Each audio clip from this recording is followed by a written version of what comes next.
Manicurist Lisa Russell is suing her ex-boyfriend, mover Mark Foster, for unpaid bail money and for damage to her car. Mark says it's Lisa's fault he was arrested in the first place. Order. All rise.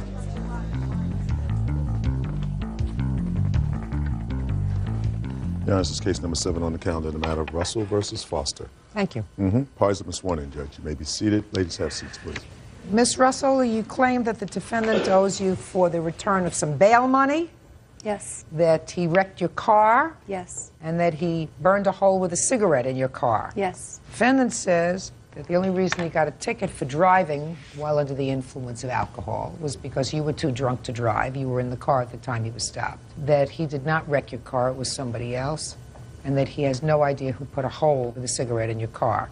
That's your defense. That's true. No, that's your defense. Yes, that's true. That's my defense. Oh, smart. I like smart. Yeah, smart's good. Let's see how he does at the end. Miss Russell, he was your boyfriend? Yes. For how long? About 9 to 10 months. Starting when? February 22nd is the day that we met. We went on our first date on the 24th of February. Okay. And when was the arrest for driving under the influence of alcohol? April 28th.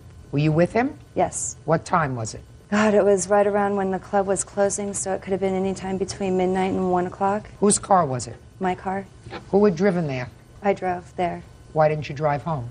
I had been drinking. So if you had been drinking, did you ask the defendant to drive your car? No, I didn't ask him to drive my car. He took the keys, got in the car, and pulled out of the parking spot before I was even inside of the car. He was angry because he thought that he had seen me kissing somebody else inside of the club, which never happened, and so he was adamant about driving us home. And had you had too much to drink, Mr. Foster? Yes. So then why did you get behind the wheel of a car? She asked me to. Were you afraid of her? Was I afraid of her? No. Would you say on a scale of 1 to 10 you have more fear of her or me? Probably you. I would like you, with one hand, to pick up that desk and move it out to the corner. Can you do that? Is it bolted down? I probably could. What I'm trying to say, Mr. Foster, is if she asks you to drive home and you've had too much to drink, you say, if you're too drunk, I've had too much to drink, I don't get behind the wheel of a car. So if you got behind the wheel of a car, it's your fault, and if you were arrested for a DUI, that's your fault. Now the only question is, she bailed you out. Tell me how that came about, Miss Russell. We were about a half mile away from my house when the police officer pulled us over, and there was 2 police officers in the car. So one of them drove my car to my house with me in it. The other officer followed us with Mark in the back of the car. They let me go to the back of the car to talk to him before they took him to jail, and he was upset. He was crying. He wasn't looking forward to spending the weekend in jail, considering that it was a Friday night, and asked me if there was anything I can do. If I could get the money together to bail him out, he would pay me back. So He never said the word pay you back. He never used the words pay you back, Miss Russell. I'm a little bit older than you are. That's not what's said. What's said is, can you get the money together to get me out? That sounds right. The pay you back part doesn't sound right. he did promise to pay me back the bail money. Go ahead. So I got the money together, I went down to the jail, and I bailed him out that night. Let me hear your version of the events, sir. Well, we got pulled over, and, you know, like she said, the cops drove her car to her house with me in the squad car behind it, and then took me to jail. That Friday night, she had asked me to call her when I got, you know, into the cell or whatever with a phone, and so I did. And she said that she felt bad and that she had some money and that she could come bail me out. And, you know, I told her I'd probably be out in the morning, if not Sunday morning. You know, we had an attorney, and he would most likely be able to get me out on OR. However, you know, she insisted on coming down and bailing me out. And basically what I said was, you know, I'm not exactly going to hold on to the bars, you know, when the deputy comes to let me out, you know, not exactly going to refuse to leave. Okay. How much was the bail? The bail posted was $7,500. I paid $765 to get him out. Your Honor, I don't have $765 laying around at any given point in time. Then, Miss Russell, what you shouldn't have done is you shouldn't have taken your car, driven your car to the club, had enough drinks so that you couldn't drive yourself home, and then, since you couldn't drive yourself home, got into a car with him when you knew he was drinking and allowed him to drive your car home. That's what you should not have done. He should not have gotten behind the wheel of that car. But you're just as guilty as he is. But for the fact that he got behind the wheel of the car, you would have gotten behind the wheel of the car and driven home. That's what would have happened. then maybe you got pulled over. So he got pulled over, and I don't care whether there was an agreement or not. You pay for half the bail, and you're so stupid you pay for half the bail. Do you understand? Now, you say he wrecked your car. Tell me about that. June 30th, we were on our way to a concert. Again, he drove my car. We were in stop-and-go traffic. He had enough distance between him and the car in front of us, but he had turned to me to say something, and when he looked forward again, traffic had stopped. He slammed on the brakes and tried to merge a little bit, and the driver's side front end of my car ended up hitting the back of another person's car. Yes. We pulled off the freeway with the other person, and I had friends following me at the time, too, that were going to the concert with us. The woman in the car wasn't hurt. She had absolutely no damage done to her car, and she said that she was in a rush, so she didn't want to file a police report or exchange information, so we all left. So, what kind of car was this? It's a 2000 Mitsubishi Eclipse. So you have insurance. Yes. Did you pay to have the car fixed? No, I haven't gotten it fixed yet. Why not? It turns out afterwards I found out that his license was suspended due to the DUI, which means that my insurance won't cover his driving my car because he didn't have a valid driver's license at the time. Why did you get behind the wheel of a car if you had a suspended license? I wasn't even in the car. Oh, really? Tell me about that. Well, I wasn't even in the car. She said that she was going with some friends to a concert. I was working, actually, on the road. What I do is I move people's furniture. I'm a truck driver. I was out of town. So according to you, you never were in an accident with her car? Nope. Never. Judge Judy continues in a moment. They had been in a terrible fight that morning. Then he shows up, gives her flowers, and insists on driving. I was one car behind them when the impact occurred. He hit them. I'm not sure how fast he was going. Is this beginning to jog your memory a little bit? And later today, Why aren't you responsible? Because he had told me that he was going to pay for it, and I said that was fine. So sue him. Yeah, he should sue him. He shouldn't be No! You sue him! real cases, real people. Judge Judy. Lisa Russell says she posted bail for ex-boyfriend Mark Foster when he was arrested on a DUI. Lisa also claims that during a separate incident, Mark wrecked her car. Go ahead. Basically, I'd heard about the accident through the grapevine, you know, that some other guy was driving the car or whatever, you know, and I questioned her about it. Of course, she denied it. And once I got married, all of a sudden this whole lawsuit thing came about. So, you know, I think she had hopes that, you know, we would be back together and yada yada. And once I got married, you know, it seemed a little bitter. I think you ought to have your car fixed. I think I need to have it fixed, too. I didn't want to pay the money out of my own pocket to have it fixed, though. Well, if you let somebody under the influence of alcohol drive your car again, maybe you have to pay the consequence of that. I can't tell whether he was driving the car or not. You have any witnesses here who were in the car with him? Jonna was driving right behind us. Step up. Tell me your last name, please. Costello? Are you friend, relative? Just a friend. Okay. Tell me what you observed. We were all driving to San Bernardino for a concert.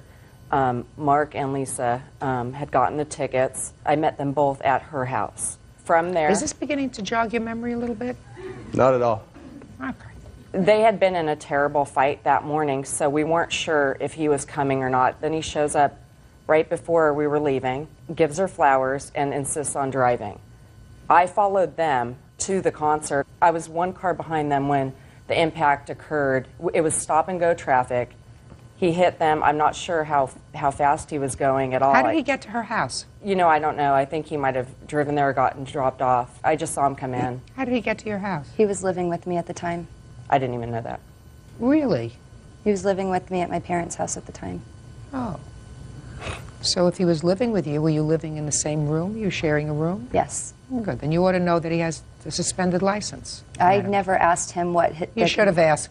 You should have asked. I should have asked. Because that's what a deductible is for on your insurance. Because you certainly knew that you'd bailed him out of jail. You'd be smart. You say, what happens with your license during that time? I'm sure you were involved in his getting an attorney, right? Did you ever go with him to the attorney's office? No, I never went with him to the Did you attorney's. discuss with him the visits that he had with the attorney? We discussed how much time he was going to be spending in jail, considering the fact that he had violated probation, and his probation officer wanted to give him, I think, up to 2 months, and he told me that his attorney was getting him off for about 2.5 weeks. Between the time that he was arrested for this DUI and the June 30th, since he was living with you, how many times did he drive your car? He drove my car numerous times. Of course. Okay. What's the deductible on your insurance? $1,000. Let me see. And I also want to see the estimate. I got 3 different estimates from 3 different auto body companies. Well, the cheapest estimate is $1,506. Is that right? Yes. And you have a $1,000 deductible on your policy, right? Correct. So he's responsible for half of that, because I find that half of that is attributed to you, because you should have known that he wasn't supposed to be driving your car. And I think you did know that he wasn't supposed to be driving anybody's car. Now, you want to tell me about the cigarette hole? Cigarette hole was New Year's Eve, and I was driving us back home because I was sober at the time. And he was trying to flick his ash of the cigarette out the window, which was only cracked a little bit, and instead he hit the headliner, and the cherry of the cigarette went up into the headliner and burned a hole. The car's only 2 years old. I'd like to keep it in as good of condition as I possibly can. When did you marry? April 16th. January, February, March.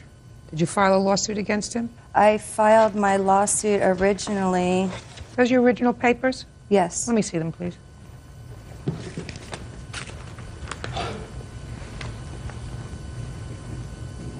What were you suing him for $5,000 for debts? I was angry at the time. I was trying to go after phone bills from when he was in jail. I was going to ask for half of the collect calls that he made, and then interest on all the money that I've lost to him. Well, your original lawsuit, madam, was $5,000. That's what you originally filed. When you were here, you filed for $2471.98, and I find that he actually owes you $882.50. Judgment for the plaintiff. Parties are excused. You may step out. Not give anybody a dime ever again. Justice was served. Don't be in a similar situation. Don't drive drunk. And now the next case. All parties in the matter of Chandler versus Chapman. Step forward, please. Teacher James Chandler is suing the ex-wife of his girlfriend's son, 21-year-old collections agent Trista Chapman, for wrecking his car. James says Trista took the car off-road and broke the axle. Mr. Chandler, the defendant was driving your car and wrecked it. That's correct, ma'am. And you want her to pay for it. Absolutely. You didn't give her permission to drive your car. That's correct. How do you know her? She is my girlfriend's son's ex-wife. Girlfriend's son's ex-wife. At the time they were estranged. Now, I'm going to make a guess that the son's name is Brian. Correct. Because she says she had Brian's permission to drive the car. So you tell me how that came about and why you don't think you're responsible for the damage to the car. I had asked Brian to use a car to go to a doctor's appointment. Were you separated from Brian at the time? Yes. So you called Brian. And who was Brian living with? His mother. And the plaintiff? Yes. I had asked him to use a car to go to a doctor's appointment. He had told me, let me call you back. Let me call my mother and ask her if it's okay. He called her, called me back. No, you don't know what he said to his mother. No, I don't know what was said. But he called you back and said what? Yes, it is okay for you to use the vehicle. Fine. He came, he picked me up. I dropped him back off at home. And from there, I went to my doctor's appointment. Where was your doctor's appointment? In Apple Valley. Did you go alone? Yes. So you drove alone in the car? Yes. Both going there and coming home? And when I went back, I picked up my friend to give me a ride from Brian's house to back home to where I live. So after you finished with the doctor's appointment, you picked up a friend, and the friend was supposed to do what? She was following me over to Brian's house to pick me up from there and take me to my home. Because So you're driving a car, and your friend is driving in another car? Yes. So you're always alone in the car? No, I had a friend with me in the car. What friend did you have with you in the car? And where did you get her from? She was the friend that was coming with me. When I went to pick up the car. Pick up what car? When I went to pick up the car from Jim's house, just a minute. First, this is Jim. Yes. I thought Brian came and picked you up. He picked me up from my home to get the car. But this was after the doctor's appointment when I went to go to my friend's house for her boyfriend, because she doesn't have a driver's license, for her boyfriend. Now we're getting someplace else. Just a second. Ms. Chapman, you're going to get the story straight. I want you to understand that. You had Brian's permission to take the car and go to a doctor's appointment and then come home. No, I had told him that I had to pick up a friend to get my own ride back home, and he said that was fine. So you picked up a friend after your doctor's appointment, and your friend was driving in your car with you. Yes. And where did you go with your friend? We went back to Brian's house. Fine. So now you drop off the car. Where was the accident? On the way leaving my friend's house when I had picked her up. And they were following me. I went through the desert and I hit a rock. Went through a desert. It was a shortcut through. You took a shortcut on a dirt road. Yes. And you hit a rock. Yes. And that's when the whole axle broke on the car. Yes. So explain to me, Miss Chapman, why you are not responsible for the damage. Because he's saying that I did not have permission to use a car. I did have permission to use a car. When the accident happened, I called Brian and I told Brian what happened. He said, do not worry about it. I will pay for it. Well, Brian's not here. Brian's not here. You're driving the car and you had permission to drive the car. Is that right? Yes. Why aren't you responsible? Because he had told me that he was going to pay for it, and I said that was fine. So sue him. Yeah, he should sue him. He shouldn't be suing me. You sue him because you have to pay for the damage. And if you have somebody that said to you, don't worry about it, I'll pay for the damage, then you'll be standing on that side and Brian will be standing on this side. Do you understand that? Yes. Let me see the bills to fix the car. I also have photos of the damage. Can I see it, please? Yes, ma'am.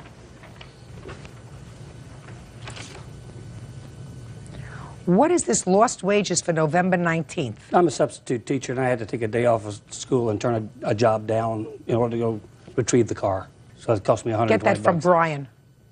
By the way, just for my own information, did you speak to your girlfriend and find out whether Brian had ever called her? No, I did not, and she wouldn't have given permission to use the vehicle anyway. Well, you don't know that. I know her. Probably not. He had permission to use the vehicle to go to and from work because she had already damaged their other vehicle. In fact, 2 other vehicles. Would you describe the interior of the car, sir, when you went to retrieve it? Because I see you have cleaning and deodorizing here. Yes, ma'am. There was a broken cigarillo butt in there and French fries all over the floor and dust from the desert. The exterior of the car was also covered in dust. Talking about the interior of the car. It was covered. Did you stop for lunch? Yes, I did. Well, what'd you leave the car a mess for inside?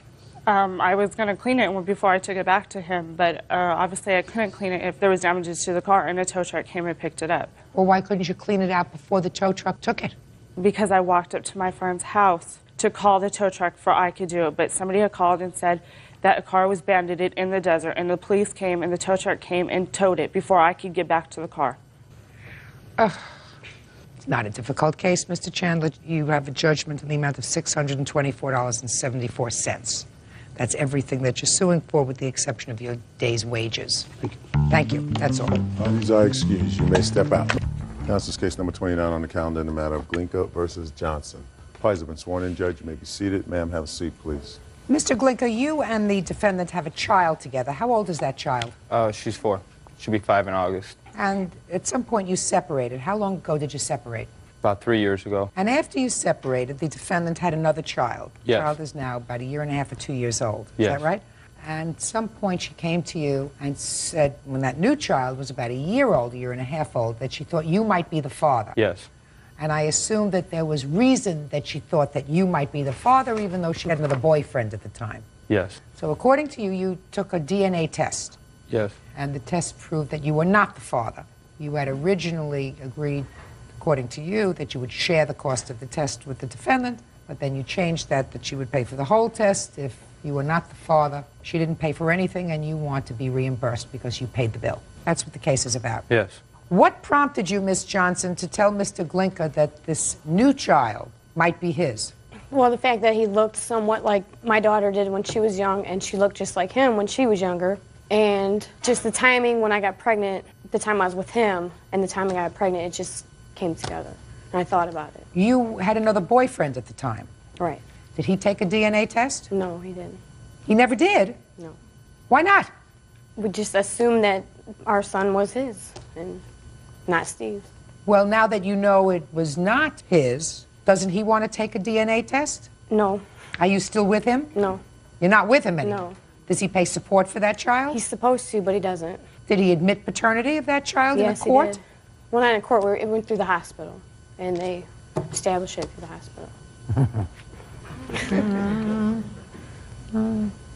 You got to keep your date book more accurate, Miss Johnson. In any event, what responsibility do you think, madam, that you have to pay for this test? Responsibility. Responsibility. Well, I asked him to take the test because I did think that my son was his, and he said he did not want to because he did not want to pay for another child support for another child because I was initially going down to file for it. Against whom? Him. You were going to go and file for child support against him? Right. Even though you had another boyfriend? Right. Okay, so I'm waiting. Go ahead, finish. And like I said, I initially thought it was, his. So we talked about it and we agreed I pay half, he pays half, and that was the agreement. But then he changed it to if he was not the father, I had to pay the full amount back to him. Well, did you agree to that? No.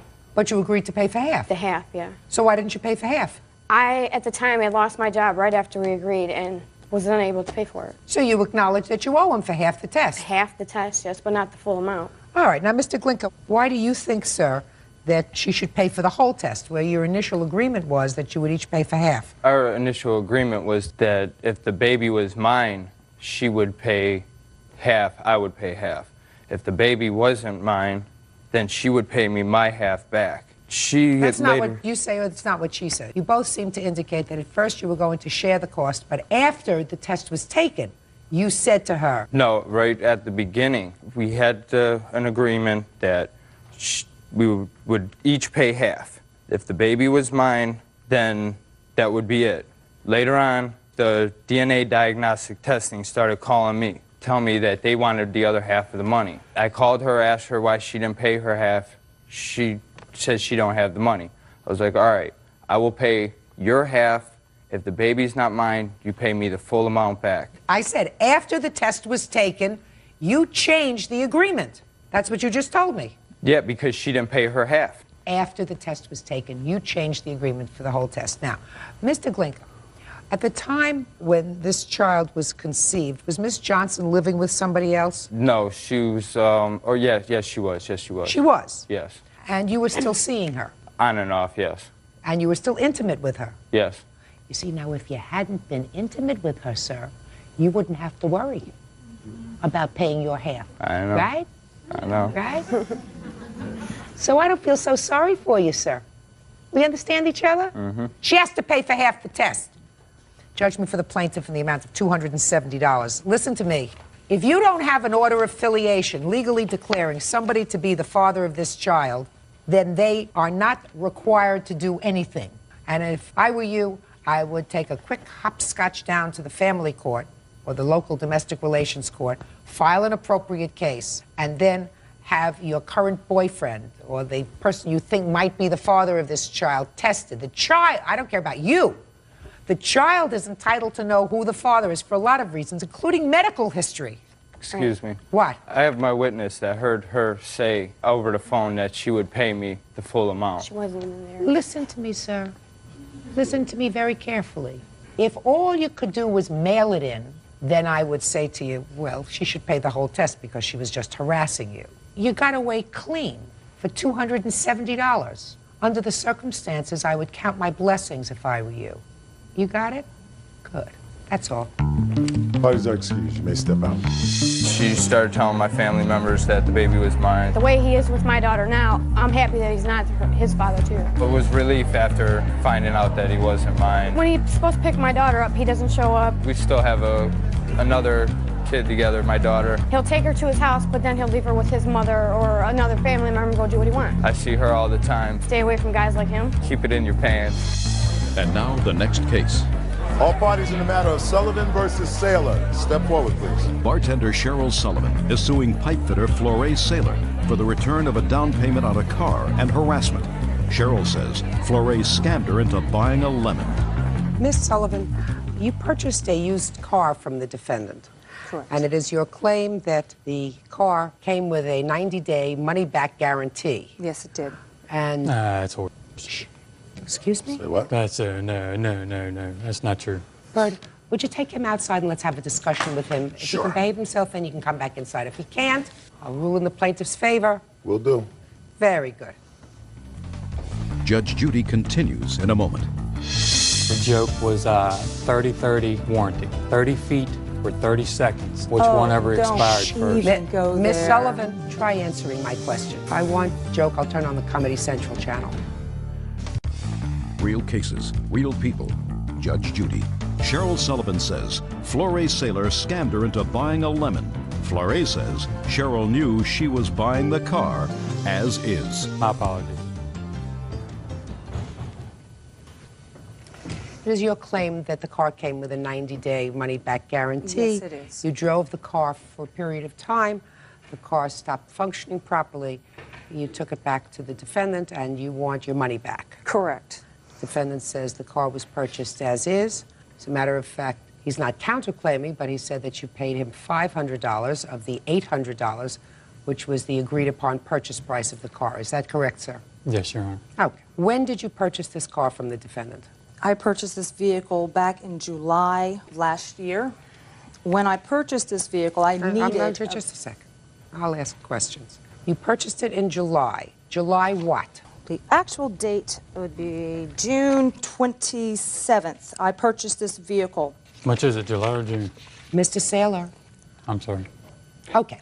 Did you see the car advertised, or you bought it from him because you No, knew not him? at all. Jay Saylor came into my place of business, and he knew the fact that I required a vehicle that was going to transport me back and forth to the hospital to keep my medications up. He said, I have a reliable vehicle for you. I can't stand seeing you drive the vehicle that you're driving now. I am not a used car salesman. I would never do anything to harm you. Listen, stop with the drama.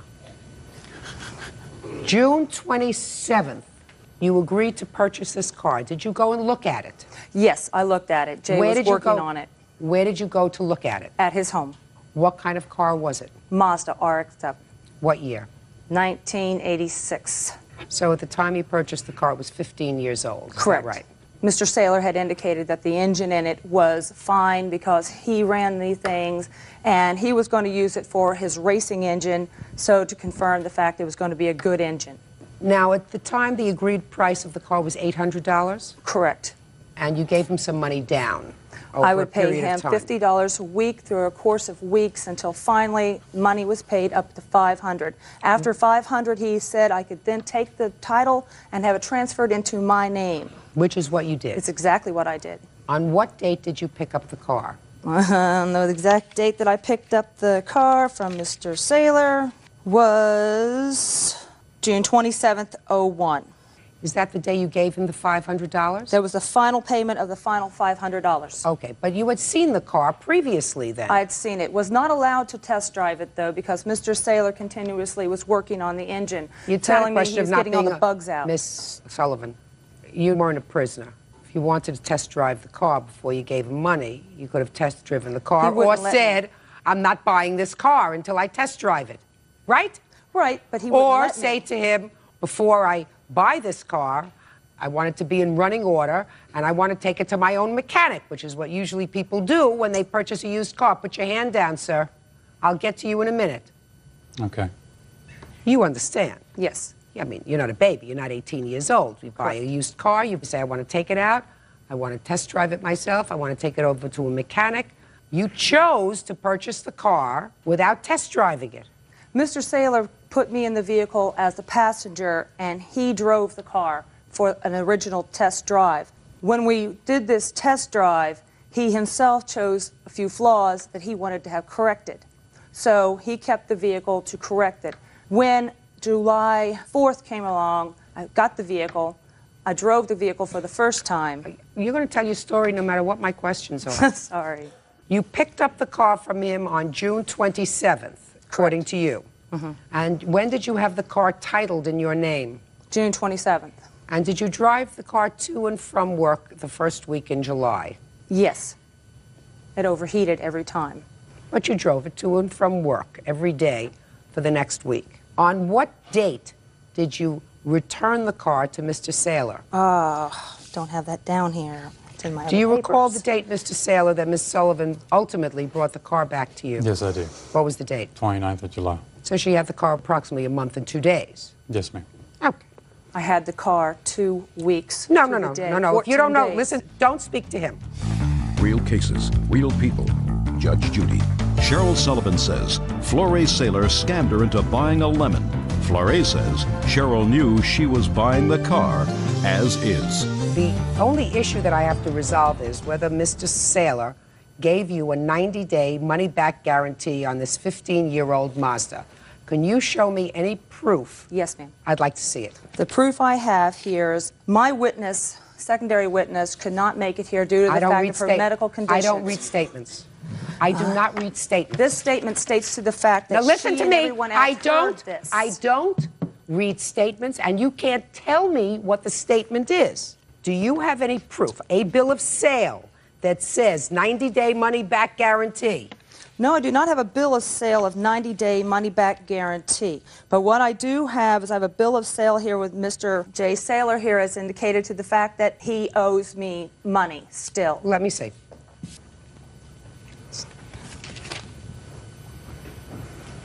He took the vehicle back in good faith. Just a minute, just a minute. Did you write this letter, sir? Yes, Your Honor. Okay, let me read it. Well, Miss Sullivan, this doesn't say that he owes you money. This says that you owe him money. That's his indication that I owe him money. Right. That's his indication that I've paid him money for him to owe me back. Let me read the letter to you. Due to the Yes, circumstances, after further investigation, it is my opinion that the engine is blown due to lack of oil, in which you were informed of on Sunday night that the car was at least 3 quarts low. In later investigation of the engine, it was found to have mud in the radiator, water pump, overflow pot, and the block. There is the matter of the $300 remaining balance, which at this time is 3 weeks late.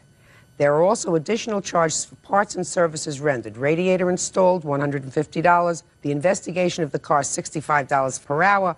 Water pump, 4 new spark plugs, a lot of baloney. If you have any other questions, please feel free to call me. This is not a 90-day guarantee. This says you owe him the other $300 for the car. The 90-day guarantee was a verbal agreement between he, me, my boyfriend at the time, and a lodge full of people. Well, do you have any witnesses to that? I do have a witness. My witness here is Joe Lynn. Joe Lynn. All right, step up, please. Your last Joe name? is the witness. I don't want to hear you. Yes, ma'am. What is your last name, sir? Lynn, L-Y-N-N. Were you present in her place of employment when the deal was made for this car, sir? No, I was not. You were not? I was not. Were you present when she picked up the car? I was there when she brought it home that evening. Okay. What is your relationship to the plaintiff? I'm her roommate. Just her roommate? It's just her roommate, exactly. So you were there when she brought it home? Right. On June 27th? And I also looked the car over. I'm a master mechanic. I looked the car over at that time. Okay. When you looked it over, did you have any conversation with the plaintiff? Yes, I did. I told her she should take the car back at that particular time, but she told me there's no problem, that she had a 90-day, guarantee. Oh, so she told you. You never heard him say it? I never heard it from him, no. Fine, sit down. All right, Mr. Saylor, I assume that if I were to ask you the question whether or not you gave her a 90-day guarantee for this car, you would say you did not. Well, there was mentioning there was 3 people present in the lodge, and we made a joke. Well, let me hear, sir. The joke was 30-30 warranty. 30 feet or 30 seconds, which one ever expired first. Miss Sullivan, I'm asking you, sir. No, I didn't give her no 90-day guarantee, no, ma'am. If I ask you a question, try answering my question. If I want joke, I'll turn on the Comedy Central channel. I'm sorry. Good. Did you give her a bill of sale for the car? No, all cash transactions. And the only question that I have for you, Mr. Saylor, is you indicated in your answer that you sold this car. I did not sell the car. What did you do with it? I gave it away. To whom? A teacher that I sold a 88 convertible to. Why would you give the car away?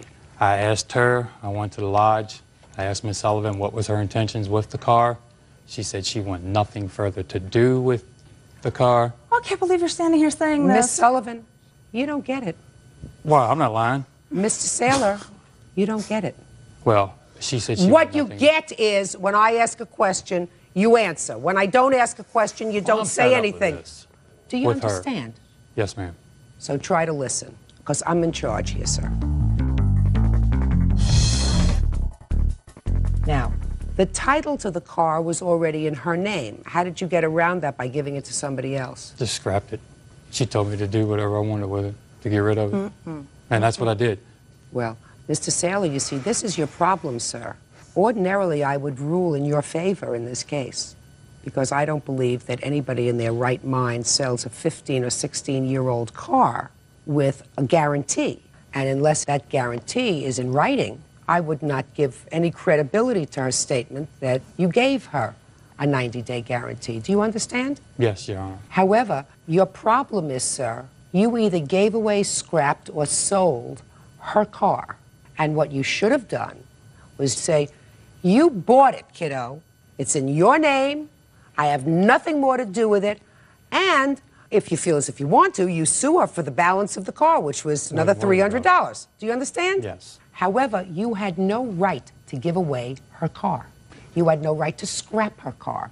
You had no right to sell her car, if that's what you did. So you have to pay her what she paid you. I'm not ruling that you gave her a guarantee. I don't believe that you did.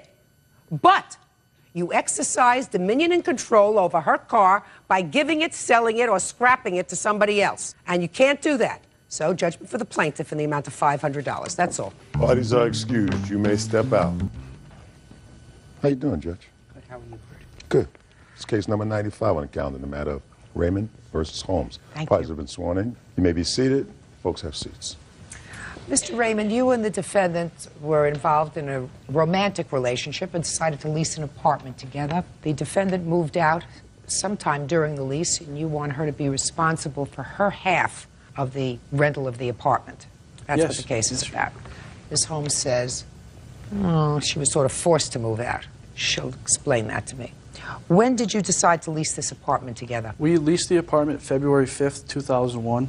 We were living previously at another apartment complex, but it was just strictly my name on the lease. And what prompted you to rent this apartment together? I was naive enough to think that we might be together for the rest of our lives and maybe start a family together one day, you know? And obviously I was wrong, and... That's the end of the story.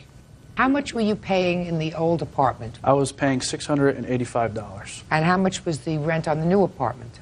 $870. What was the financial arrangement as far as the rent was concerned? That we both pay half, and we were both paying half of electricity and telephone as well. How many months did you live there together? Together we lived there for 5 3/4 of a month. Let's say 6 months. 6 months. Now, it is correct, Ms. Holmes, that you were paying half the rent. Yes.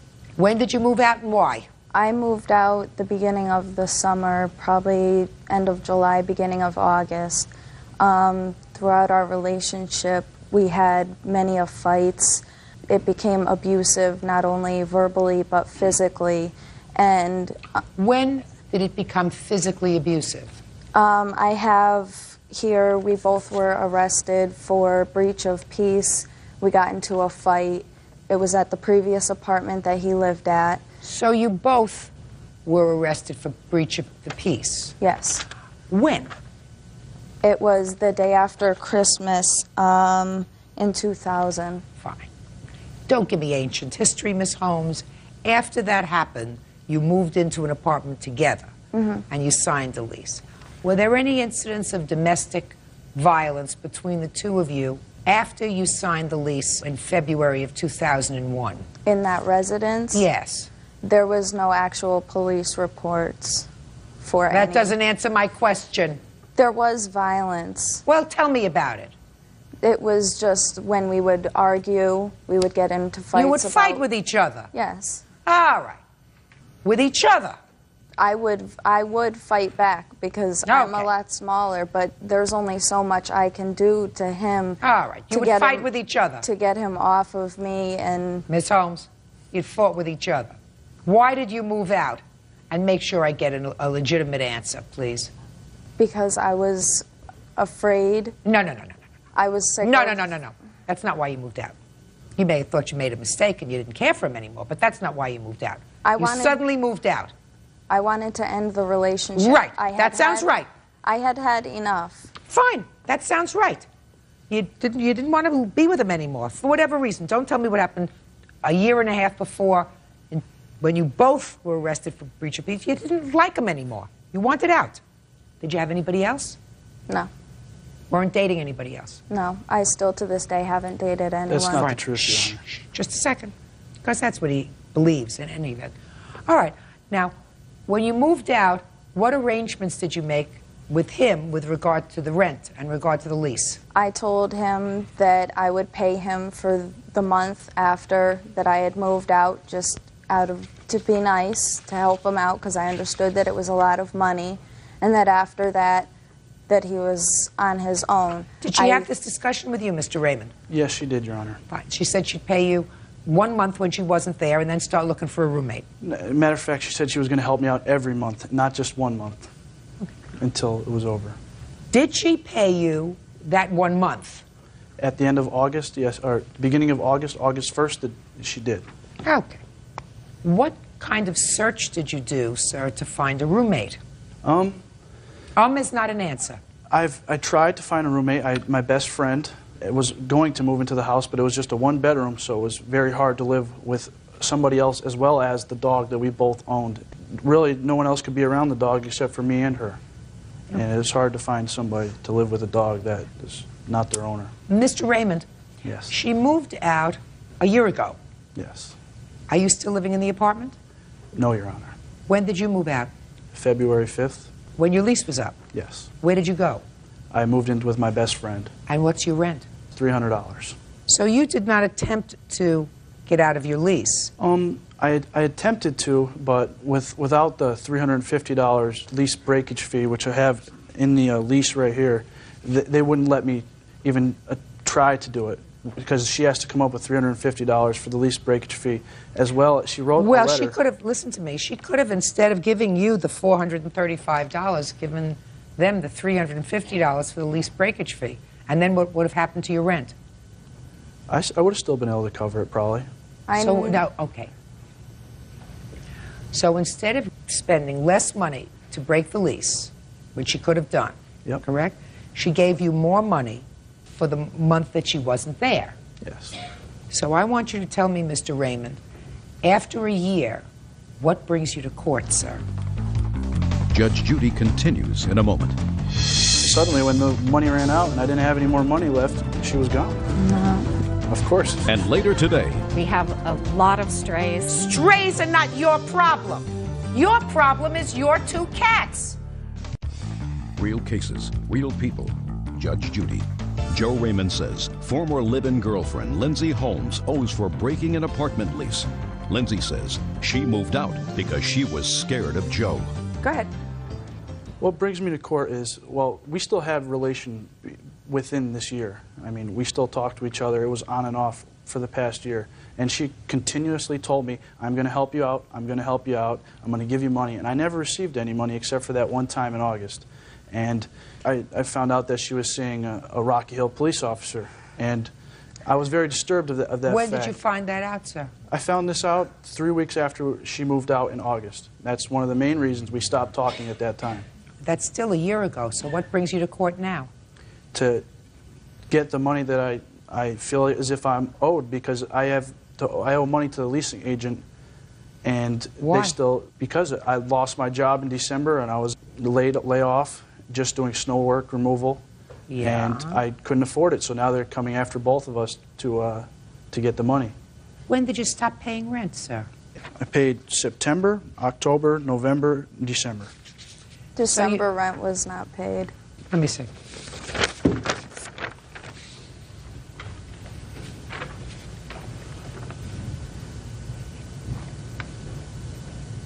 Oh, I see. You paid with a bad check in November. But it was... Sir, so it's 2 months' rent that you did not pay. Yes, but I had talked to the rental agent and I had explained them my situation, and they worked with me the best they could. I have to find, Mr. Raymond, that there was some reason for her not to break this lease, which she could have done for a lot less money than she gave you for the period of time when she was there. For $350, she could have gotten her name off this lease and not been responsible at all. So I must assume that you wanted to stay in that apartment. Now, the difference is really negligible between what you were paying in your own apartment and this apartment. You were paying that yourself. She was living there as well, but her name wasn't on the lease and she was helping me. Helping you is not paying. You didn't take that apartment with the idea that she was going to be paying half the rent. No. The first apartment. I had right? I had a lawsuit that I was given, and I had a lot of extra money. And then suddenly when the money ran out and I didn't have any more money left, she was gone. Of course. No. It's the way it works. Got to take care of your own expenses, sir. I think that she gave you every opportunity to fill in the apartment with somebody else for the next couple of months. She tried to do the right thing. She could have just as easily gotten herself totally off the hook by spending a lot less money. It was still hard for me to find somebody to live with. And get over it. All right. Should have tried harder. Case is dismissed. Parties are excused. You may step out. He's attacked me before. I have a criminal court case pending right now against him. I'm definitely not a dangerous man. And now the next case. All parties in the matter of Tate versus Enrico. Step forward, please. Community advocate Valoria Tate is suing her neighbor, Secretary Laura Enrico, for slander and damage caused by her cats. Miss Tate, it is your claim that the defendant's cats damaged some of your property. The two of you are neighbors and share a common garage and storage area, is that right? That is correct, Your Honor. And that sometime later, when you tried to remedy this situation yourself, the defendant posted flyers around or passed out flyers in the neighborhood accusing you of trying to poison animals and children. After her neurotic behavior. Okay. So how long have the two of you been neighbors and share this common space? I've lived there 5 years, and I'm not sure. I would say she's been there maybe 2 years. Year and a half now. Year and a half. You have two cats? Yes. Now tell me about this common space that you share. I have pictures of the common area. I'd like to see them, please. That's supposedly where all of us can use the patio area. And I explained to my neighbor that I'm highly allergic to pets, and I can't go down there and entertain myself or my friends as long as cats are living on our tables. Go ahead. So I have several pictures. Is this the common space that you share? That's part of it. That's in the garage, and that's my personal space. That table was made for me. It's actually higher than a normal Just table. show me the Okay. Just show me the private space that you have for storage. This piece. Okay. So tell me how her cats destroyed your property. Well, it's before they destroyed my literature that I placed in my garage and covered it very well with bags and mothballs, they've already destroyed a couple of plant pots, and used the bathroom in my plant pot. Did you see that, or did you just I assume? saw that, and when I saw it, I nicely went over to Laura and I told her, "Your cat's potted in my plant and my pot," and she would come over, clean it up and say a few nasty things, but she would clean it up. The second time I did that, she was a little more angrier, and she literally went down to the patio, to the common court area, and she turns around like this. "Some people don't want my cat to, but not poop." Laura has this thing about you can't tell her to clean up behind her own pets because she feels, as she kind of indicated, cats have a right to. All right, she'll tell me what she feels. Okay. So therefore, I went to the management. They said they have approached her several times. They pointed out in this CNRs, the rules, that we can only have house pets. In fact, I asked my owner before I moved. I said, "I'm highly allergic." Can I see the house rules, please? Yeah. I told him, I said, "I'm highly allergic to pets. Do they have pets?" He says, "No, only house pets." Real cases, real people. Judge Judy. Valoria Tate says condo neighbor Laura Enrico owes for property damage caused by her cats.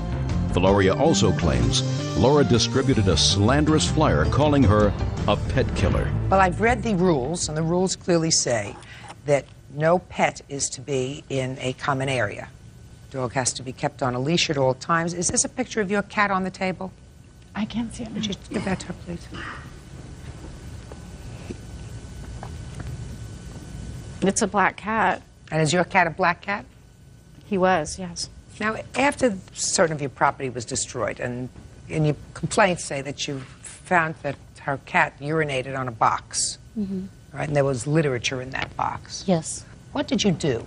What did I do? Complaint, you put mothballs around the area. Oh, the reason I put the mothballs is before I left for the trip, her cat was in my area up on top of my boxes. I have never seen the cats on the boxes before at that time. So I went into the house, I had some mothballs, left the boxes on the boxes so you can see what they were, and I left. I went on my trip. Okay. You had a confrontation with the defendant and a friend of hers accusing you of trying to poison children and animals. Yes. Is that right? That's correct. Okay. And then you said that there were some flyers that were distributed. I'd like to see those. Your Honor, the flyers was placed on everyone's door in our entire complex. There's 26 units.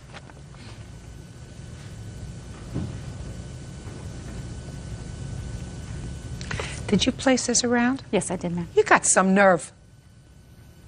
You got some nerve. I have concern for the animals and the children in the complex. I want to tell you something. You got some nerve. If you have animals that in any way interfere with your neighbor's peaceful enjoyment of their property, you keep your animals in the house. What right do you have to let your animals outside into common areas, on tables, on chairs? What right do you have to do that? None. And you are so arrogant, as to say the last line here is, if you have a problem with allergies, dislikes, phobias, or such about animals in the building, it might be suggested to move to another building. And you go through this whole grandfather clause because two people had cats that were outside. You say now it's grandfather, so your cats can be outside. If you want to have house pets and you want to let them outside, go buy a house in the woods and let your animals out in the woods where they don't bother anybody. But you live in a condominium complex where there are lots of other people. And it is possible that some adults, some children are afraid of cats. Somebody might want to come and put their lunch on the table, and your cat has just been walking around after walking around in feces, now walks around on the table. That's outrageous. And your reaction is, what? Cats will be cats? I mean, is that what you're saying? No, I'm not, but my cats aren't the only ones in the courtyard. We have a lot of strays that come into the garage and come That into the may courtyard. be. She can't complain about strays. Strays are not your problem. Your problem is your two cats. Because you are an owner or a tenant. I'm an owner. As an owner, you should want to do everything that you can to preserve the integrity of your space. What are you laughing about? Are you on medication? No, I'm not, Your No, I'm not, Your Honor, but the demonstrations of irrationality never occurred. She threatened me. She followed me. Let me ask you this question. Did you ever check with the management company to find out whether Miss Tate ever had any problems with prior tenants? No. You didn't? No. Did you ever have problems with prior tenants? No. I would say that you probably didn't. You keep your cats in your house because that's what the rules say.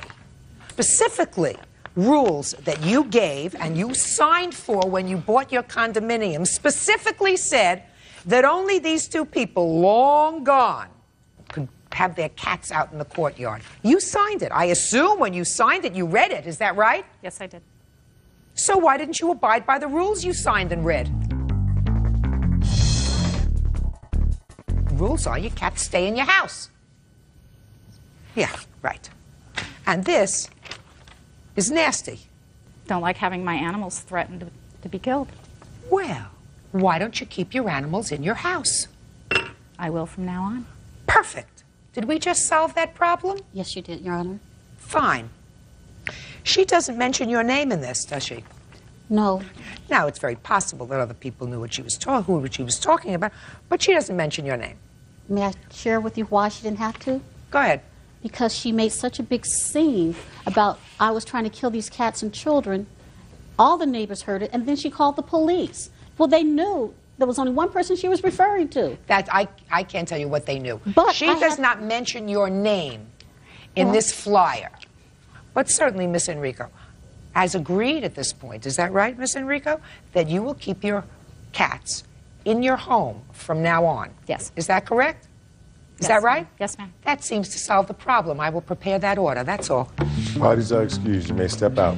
Now, this is case number 51 on the calendar in the matter of Beck versus Isagire. Parties have been sworn in, Judge. You may be seated. Miss Beck, are you still a tenant of the defendants? No, Your Honor. You moved out. I still reside at that residence, but she has since sold the building, so she's no longer my landlord. Okay. Your complaint is that while the defendant was your landlord, she caused you to become ill as a result of spraying pesticides in your apartment, and you want to be reimbursed for the nights that you had to stay out at a hotel and for thousands of dollars in pain and suffering. Now, when was this pesticide spraying incident? April 1st of 2001. And what were they spraying for? Termites. Had you seen termites? Yes, Your Honor.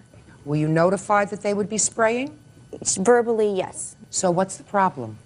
They had just treated my apartment 6 to 8 weeks before that, going through the exact same procedure, spraying the interior of my apartment, which is not the proper procedure, as I've got evidence to prove here.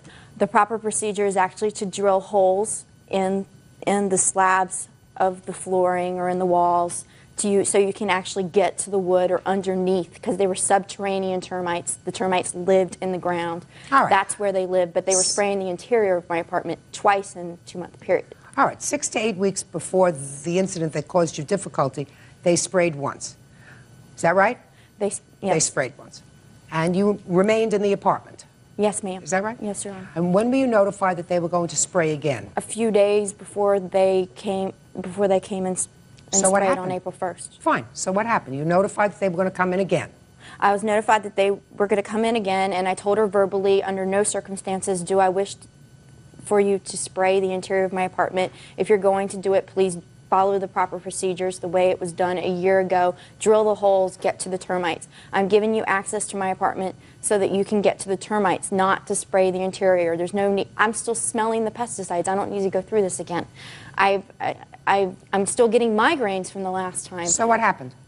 I went to work, came home, found out that she had hired the pesticide guy, and she was there, and he did spray the interior of my apartment, spilled it on my kitchen floor. It had been wiped up. I have cats. They had walked through it. I walked in, and it was just, it was overwhelming, and I hadn't even gathered any materials because I was under the impression that she was going to respect my wishes and not spray the interior again, since that doesn't even take care of the termites anyway. All right. Now, since April 1st of '01, have you seen evidence of termites in your apartment? They're back, yes. They're back? Yes. When did they come back? A month ago. So it's been almost a year. Yes, they come. This is their breeding season, right about now. They come back. Seems to be the same time every year to come out and swarm so that they can mate and become termites. I'm learning way too much about termites. Okay. Now, according to your complaint, the smell was overwhelming and you had to leave your apartment. Where did you go? The Best Western hotel room. It's approximately about 3 or 4 blocks from my home. Okay, and how many nights did you stay there? 2. You have the receipts? Yes, ma'am. I'd like to see them, please.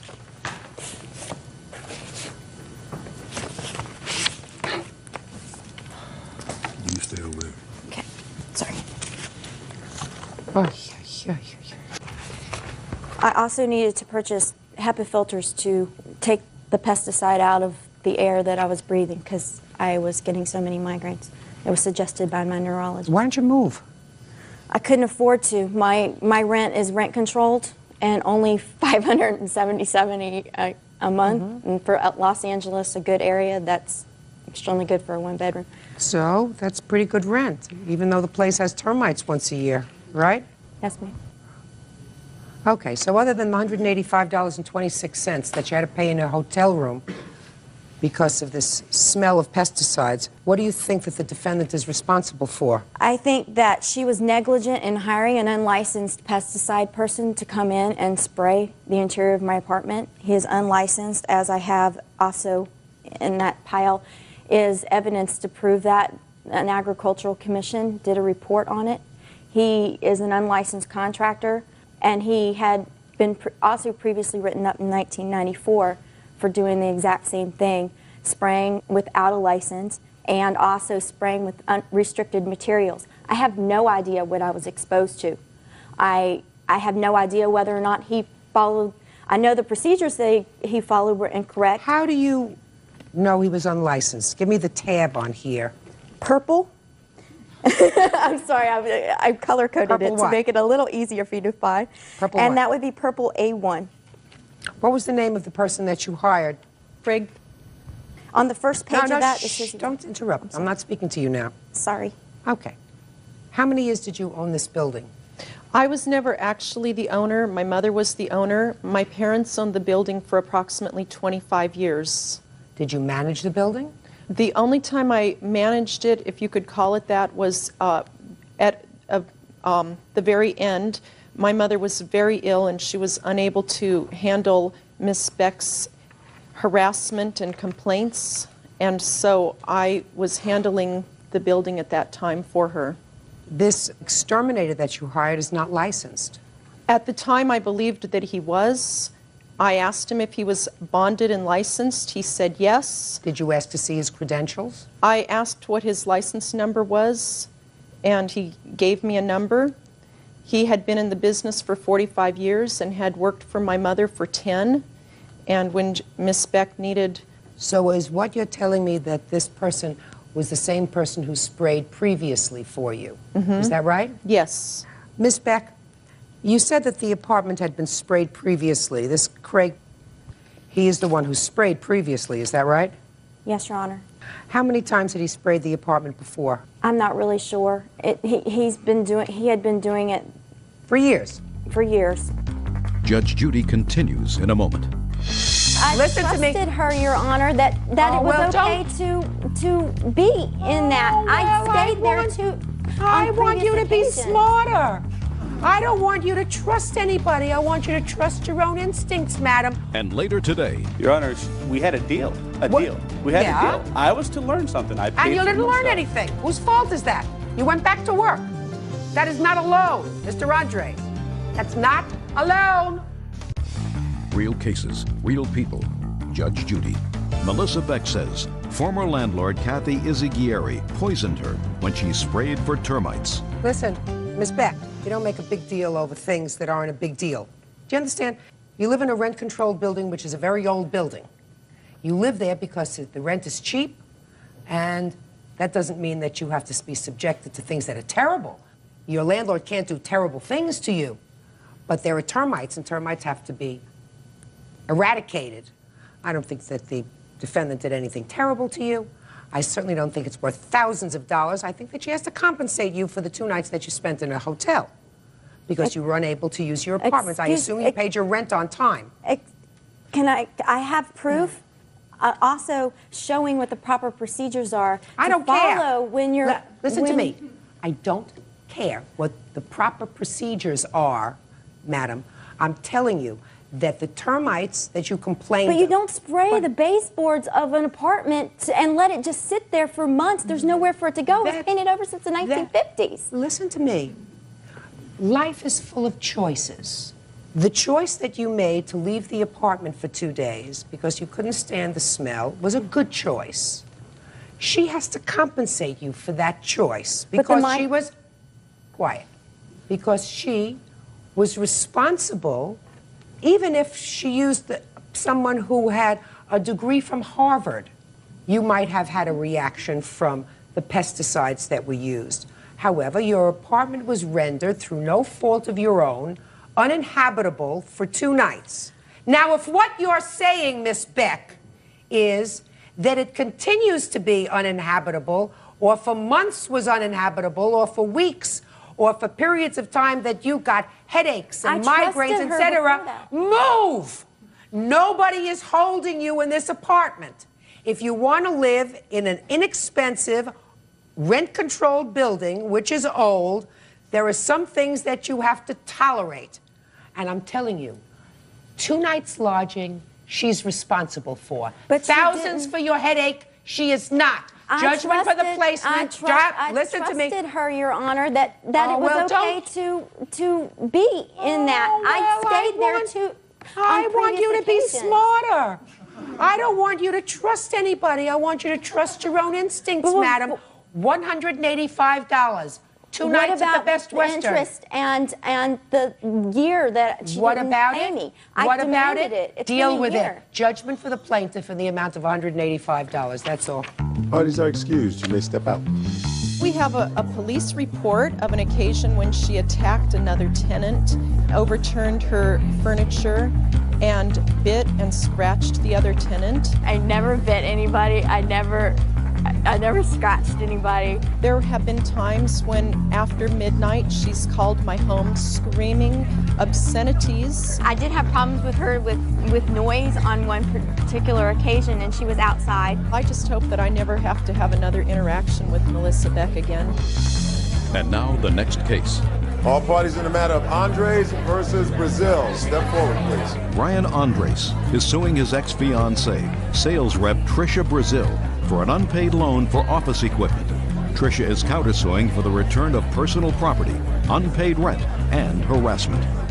All right, Mr. Andres, your lawsuit says that the defendant with whom you lived and you have a child with owes you money for a loan for office equipment that allowed her to work in the house. Correct.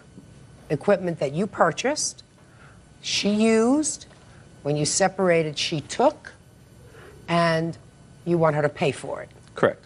The defendant says there was never a discussion of a loan for this office equipment. It was a way of her earning a living while you were together because you were incapacitated for a period of time. You were not working. She had to support both you and your son, some that you share. She has a counterclaim, which is a whole bunch of nonsense, and Miss Brazil, let me deal with it right now, because I want to keep this case as clean as possible. You say that he took a camcorder of yours, that he owes you for rent during the time that he was incapacitated last year or the year before, that he said he would pay you for, and a chair, okay? That's your counterclaim. Yes. And I'm going to tell you that I think that's all a bunch of nonsense, and you never would have filed a counterclaim had he not sued you for this office equipment. That's true. I'm desired to be in court, and I would have never. But Absolutely right. But part of what he's suing me for is the camcorder part of the... I'm not interested. So let's understand each other. This isn't a tit for tat. He has a lawsuit. I'm going to get to his lawsuit. And I'm not worried about your chair and your camcorder and this old rent bill that he was supposed to pay you if he ever got better. Real cases, real people. Judge Judy. Brian Andres says ex-fiancée Trisha Brazil owes for an unpaid loan for office equipment. That was your arrangement. You were a family, despite the fact that you didn't have a marriage license. You were operating as a family. Is that a fair statement? Yes. Yes. Okay. And at a time when you were injured, you discussed with the woman you were living with, the mother of your child, working from home. Is that right? Now, take it from there. It wasn't so much her simply working from home. She was working for a company and decided that she could work from home, be close with the baby, and that's what we had talked. That's how the whole story got started. I looked at it. I had a large amount of money coming in from my 401k, and I said, well, we could do this. Since I am on disability, I had a very bad broken leg. What I was going to be able to do work-wise was really in question. I did warehouse work, and I taught karate on the side. You had a very bad broken leg, and Exactly. you were incapacitated. Right, and you had a baby home. This wasn't simply an opportunity for her to work from home. The deal was she was going to work from home while I was on disability. She was going to teach me kind of tools of the trade so I can learn something new, so I'd have something to fall back on. What kind of work were you doing? I'm in marketing. I do graphic design work. And you could do that on your computer at home? Yes. Okay, fine. When you broke your leg, is that right? Correct. Were you living together at the time? Yes. How long were you in the hospital? Maybe 4 days, and I had to go to a rehabilitation hospital for another month. And then you came home? No. And then where did you go? I had to go to my mother's house. She has a 2-story home, and the bathrooms are upstairs. My mom's house was... More convenient. So you stayed with your mom for how long? Probably 2 to 3 months. And then I would go over to Trisha's house. I would stay the night with her. This is all when she was still pregnant with our child. And during the day when she went to work, she would drop me off back at my mother's house so I could... Just she took care of you. You went over there, she picked you up, she took you back. Now, after the baby was born, where did you live? After the baby was born, I lived with Trisha. Moved into her house? Correct. Okay. Were you ambulatory at that point? Yeah, with a crutch. With crutches? A crutch, eventually a cane, yeah. Okay, with crutches. Now, the baby was born at that time? In January, correct. Who took care of the baby? I did. With your crutches? Absolutely. Oh, good. Good for you. Okay, so explain this loan to me. So now I've got office equipment that she was going to work from out of the house. How did the loan come about, Mr. Andres? Our deal was she wanted to work from home. I was in a position where I can make that possible. And in return, I wanted to gain some type of knowledge from this. So that Good. So, keep it going. never happened. Time went on. She continued to use the equipment that I bought for her job that she was at. It never happened. In September, I ended up going back to work for a warehouse in our area. She kept working where she was at, eventually left, and became self-employed. I don't see a loan, sir. I bought the stuff, Your Honor. I have the copy of the cash. So what? That's the loan. That's not a loan. That's not a loan, Mr. Andres. Where do you get a loan from that? You had a family. The family had to be supported. Needed, I gather, 2 people, your disability and her work to do it. He said, great, you work from the house. I'm going to buy this equipment so you can work from the house. You'll teach me. Period. End of discussion. It didn't become a loan until you separated. Your Honor, we had a deal. Deal. We had a deal. I was to learn something. I paid And you for didn't learn myself. anything. Whose fault is that? You went back to work. That is not a loan, Mr. Andres. That's not a loan. That's living together and planning a future that doesn't work out. That's not a loan. I understand from Miss Brazil, whose counterclaim I'm not even thinking about. Do you understand that? No. Well, I'm going to tell you. During what year do you claim that he owes you for rent? The year of 2000, and then he paid rent intermittently during 2000 and part of 2001. Okay, it's old, that's why. Because 2 years later, you don't wake up and say he owes me for rent in 2000. Because I know and you know that your counterclaim is nonsense. That you would never be here but for the fact of this nonsense about this equipment. Now, what I want to know is, she says that you didn't even bring up the issue of this equipment again until after she took you to court for child support. That is not true. Now, but one thing that amazed me, and I just want to find out whether I read it wrong. Are you currently under a child support order, Mr. Andres? Yes, I am. What is that order? It's $38 a month. That's what I read, $38 a month. What country do you live in? The United States. What state in this country? California. What county? Stanislaus County. What kind of work do you do? Right now I'm not working. That's why it's $38 a month. Why are you not working? I've been looking for work, Your Honor. Who's supporting you? I'm staying at my mother's house. That's nice. Collect cans, sir. Your case is dismissed. That's all. Parties are excused. You may step out. Now, this is case number 46 on the calendar in the matter of Perkins versus Spratling. Parties have been sworn in, Judge. You may be seated. Ma'am, have a seat, please. Ms. Perkins, thank you, Bert. According to your complaint, you and the defendant have known each other a very long time. You lived together for a period of time.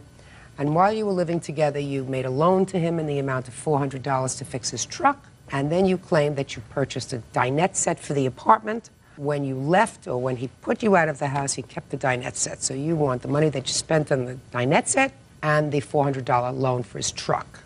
Defendant says there were never any loans. He paid all the bills. Whatever you bought into the house, you bought really to, take care of your end of the bills. And in addition, when you left, you destroyed certain things in the house, and you really damaged his property, doors, threw around his clothes and whatever. So we'll get you a counterclaim in a minute. When did you move in together, Miss Perkins? In September. How long had you known him before that? About 5.5 years. And were you planning a long-term relationship with him? Yes. What was the financial arrangement when you moved in? Well, he paid all the bills there. I got most of the groceries, and I paid my car note and insurance and my other bills, because we were both using my vehicle at the same time. You were using your car? He had my car most of the time because I was at work. I was working 2 jobs, and he had my car throughout the whole day. What was he doing with your car? I would get dropped off at work at 8:30, and he would come pick me up from work at 5. So he was working during the day? Right, until, he went to work at 12. So now tell me about this $400 loan. Well, in November, he asked me, could he borrow $400 to get his car fixed? And I said, okay. So he had a car? But it was never working. He needed the money to get it fixed, so I let him borrow the money. Fine. Can I borrow $400? Is that what he said to you? Yeah, so I let him borrow. He came to the job. Can I borrow $400? Yes. And when did he get the money? In November. November 28th. Did you make any arrangement with him with regard to paying back the money? No set date. He said he was going to give it back. And I asked him plenty of times, you know, can I get the money back? And he would say, okay. And we came across a couple of situations that, I mean, agreements that we might come by. Miss Perkins, listen to me carefully. I don't want you to make things up as you go along. I'm not. Good. Okay, you gave him the $400. You continued to live together. Well, actually, he got the money the day that, he got the money November 28th. That's when everything went down. That's when everything happened. Is November 28th the day that you separated? Yes. When was the last time you lived in the house with him? November 28th? Actually, it was November 27th. The night of November 27th, which turned into November 28th. That's when everything happened, because he had went to the hospital because he had got the young lady pregnant when we were together. And she was going to have her baby, according to you, that night. Day. Okay. What about this dinette set? When did you buy the dinette set? In October. I gave him the money to go pick up. The dinette set was, they was purchased separately. The chairs was purchased at one place and the table was purchased at the other. All right, so how much is it, $400? No, the whole dinette set was $650. Okay, Mr. Spratling. Yes, I said I don't owe Erica. I don't care what you say. Did you take $400 from her on the 27th or 28th of November? Erica did give me $400. Did you take Yes. $400 from her on either the 27th or the 28th? Yes, I did. And when did you put her out of the house? That same night. That same night, And what did you do with the $400? I used that $400 to get my car fixed. That's pretty coincidental. Right. If I may, on the 28th or whatnot, I called Erica, let her know that my car was down, and I had needed some money to go ahead and get my car fixed. Erica, being my woman at that time, went ahead and gave me the money. I never went ahead and asked Erica. I never went ahead and told Erica let me borrow any money. Erica went ahead and gave me that money or whatnot to get my car fixed. I never once did I say, let me borrow the money or can you loan me this money. By us staying together whatnot, I went ahead and just, okay, took it as if, well, we're together whatnot. I didn't ask you for a loan or whatever. I asked you if, you know, I told you my car was down, you went ahead and just gave me the money. I never told you, well, Erica. I heard that already. Move on. That night you put her out of the house, correct? Correct. Want to tell me how that came about, sir? My daughter was being born or whatnot. I went ahead and called Erica, letting her know the situation. And Erica told me that if I stayed overnight at the hospital or whatnot, that she was going to, you know, ruin my apartment or whatnot, because me and her she was getting upset or whatnot. No, I told you. So then called and asked my younger brother and my cousin Nisha here if they can go ahead to my apartment, make sure that Erica doesn't, you know, leave and ruin my apartment at the same time. And that's when Erica and my cousin then got into an altercation or whatnot. Well, Erica got a little crazy and started to throw around your stuff. Isn't that right, Erica? In my bedroom. I don't care what bedroom it was. You started throwing around his stuff. Is that right? Yes. You were pretty angry. I was very upset. Oh, okay. So you want to tell me what you think she owes you? $2,400. For what? We got harassment, damaged property, harassment. What's the damaged property? Forget harassment. You ought to be harassed. What's next? You ought to be harassed. She wouldn't do it, I'll do it. All right. Tell me about the damaged property, sir. Well, Erica went ahead and, like, the day she came over, on the 28th, she came in and kicked in my door. Show me the bill. Did you kick in his door? I didn't kick in the door. I had keys to the door. I had no reason to kick in it. My sister kicked in the door. And was she with you? Oh, yes, she was with me. Good, so you're responsible. Cost them $100 for new locks. What else? Then, that right there is for, can I see this, please? That there is for assault or whatnot. This for what? Assault. Erica also came over to my house again after we had already broken up or whatever, banging on my door or whatnot, almost getting me evicted from my apartment or whatever. She then kicked the door, breaking my molding and whatnot. All right. This here's the police report for that. I don't care about the police report. Where's the bill? I don't have a bill for that. So how am I supposed to figure out how much that cost? What'd you kick in his door for, I've Erica? never kicked in the door. I've never kicked the door at all. All right. I've never did it. Well, since he doesn't have a bill, I can't help you anyway. But you certainly are responsible for new locks that he had to put on because your sister kicked in the door, because your sister was angry. I told her She to came stop over with you. kicking it in because I had the keys to the door. So She's it was no your reason. responsibility, my dear. I don't tell her what to do. Fine. Then you know what you should do? Sue her for the $100 because it's coming off your claim. Do you understand that? Uh-huh. Okay. Now, what else? A broken chain. The day Erica came in, the second time she came in and assaulted me or whatever, she broke my chain. That was my chain. Shh, shh. No, it wasn't. You gave it to him. No, I've never given him that chain. Oh, He really? wore it throughout the relationship. I've never said, here, you could have this chain. Oh, stop. I let him wear it. Stop it. How many years has he worn it? A year. That's a long time. I mean, now it's even become his. we Adverse have been- possession. Listen, now it's his. She broke the chain? Yes, Your Honor. My Oh, put it back in your pocket. What other damage? Let's hear. Let's hear. You want to give me any other nonsense? I really have a very busy day. Oh, that's basically all the way. Good, fine. Judge Judy continues in a moment. You were dumb enough to buy it, pay to Why would have I it have moved. to pay for it? I mean, I'm not Listen, you understanding. want him to keep the dinette set? No, I want the dinette Then set. get it. And later today, Why don't you have a job? What do you I was do? going to school. I was getting ready to go to school. Going to school and getting ready to go to school. I had dialing different things. real cases, real people. Judge Judy. Erica Perkins says ex-boyfriend Carl Spratling owes for a loan and for the return of a dinette set. Carl says Erica gave him the money so he could fix his car. All right, where's the dinette set? It's in my apartment. Good, you're going to give it back to her. And we're going to pack it up and we're going to give it back to her, and you're going to give it back to her in very, very good condition. Do you understand? Yes, I do. I have a question. Well, I'm not usually here to answer questions, but in your case, I'll make an exception. What's your question? Well, basically, my question is, why am I giving her a dining room set, which I told Erica not to purchase, would not due to our relationship. We were already on shaky terms. I asked Erica not to purchase this dining room set. Yes. I said, Erica, don't buy this dining room set because. And she didn't listen. Erica, okay. Shut up. So what's your question? You told her not to buy it. I told her not to buy it or whatnot. You told her not to buy it. Correct. And she bought it anyway. Correct. So what's your question? So I'm wondering, like, I told her not to buy it. She purchased it anyway. She told me, I was like, well, Erica, I don't want you buying this dinette set due to the fact that if me and you were to break up, that, you know, you're going to want to take it with you. I quote, Erica sat there and told me that if me and her was to break up, I can have the dinette set.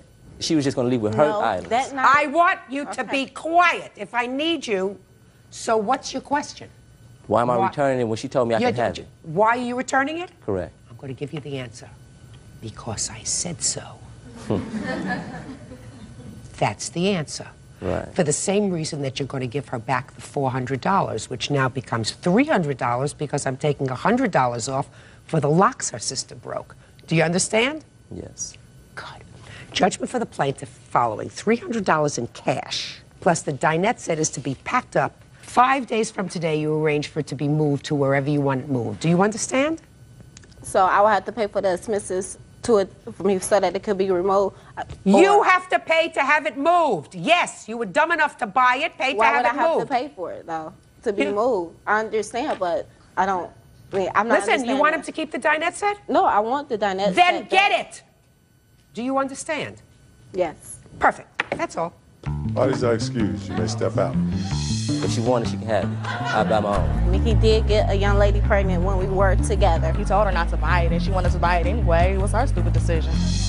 And now the next case. All parties in the matter of Heath versus Potter. Step forward, please. Street sweeper Ray Heath is suing his ex-girlfriend, 20-year-old student Nicole Carter, for unpaid rent and for damages to their apartment. Nicole is countersuing, also for apartment damages and for the cost to change the locks. Mr. Heath, you and Miss Carter decided to set up housekeeping in your own apartment, and you leased an apartment together. Is that right? Yes, ma'am. When did you lease the apartment? April of 2001. And because neither of you probably had very good credit, your aunt had to co-sign the lease. Yes, ma'am. And then there came a time when you and the defendant had an argument, and she called the police and had you removed. Yes, in August. And you stayed out of the apartment because she got a protective order against you. Is that right? Yes, ma'am. However, she wasn't paying the rent. Right. And in order for not only your credit, but primarily, I'm sure, your aunt's credit not to be destroyed, you continued to pay the rent on the apartment. Yes, ma'am. And you want the defendant to pay at least her half of the rent for the months that you weren't there, that she lived there, until you could get out of the lease. And how many months' rent did you pay from August until when, sir? The agreement was made when we first moved in April. I paid the rent from April 2001 to January of 2002. What was the entire rent? $5,338. That's an expensive apartment a month. I just want you to tell me, sir, how much a month was the rent? Oh, $475. I'm sorry about that. Is that right? Yes, ma'am. Did you pay rent in May, June, or July? No, Any ma'am. rent? You did not? No, ma'am. So you didn't pay any rent at all in this apartment? Nope. Is that right? He agreed to pay for the rent, and I clean, cook, and pay the electricity and stuff like that. Did you have an agreement with her where she would pay half the rent? No. Yes, Quiet. yes, ma'am. Yes, we did. I have my aunt as a witness.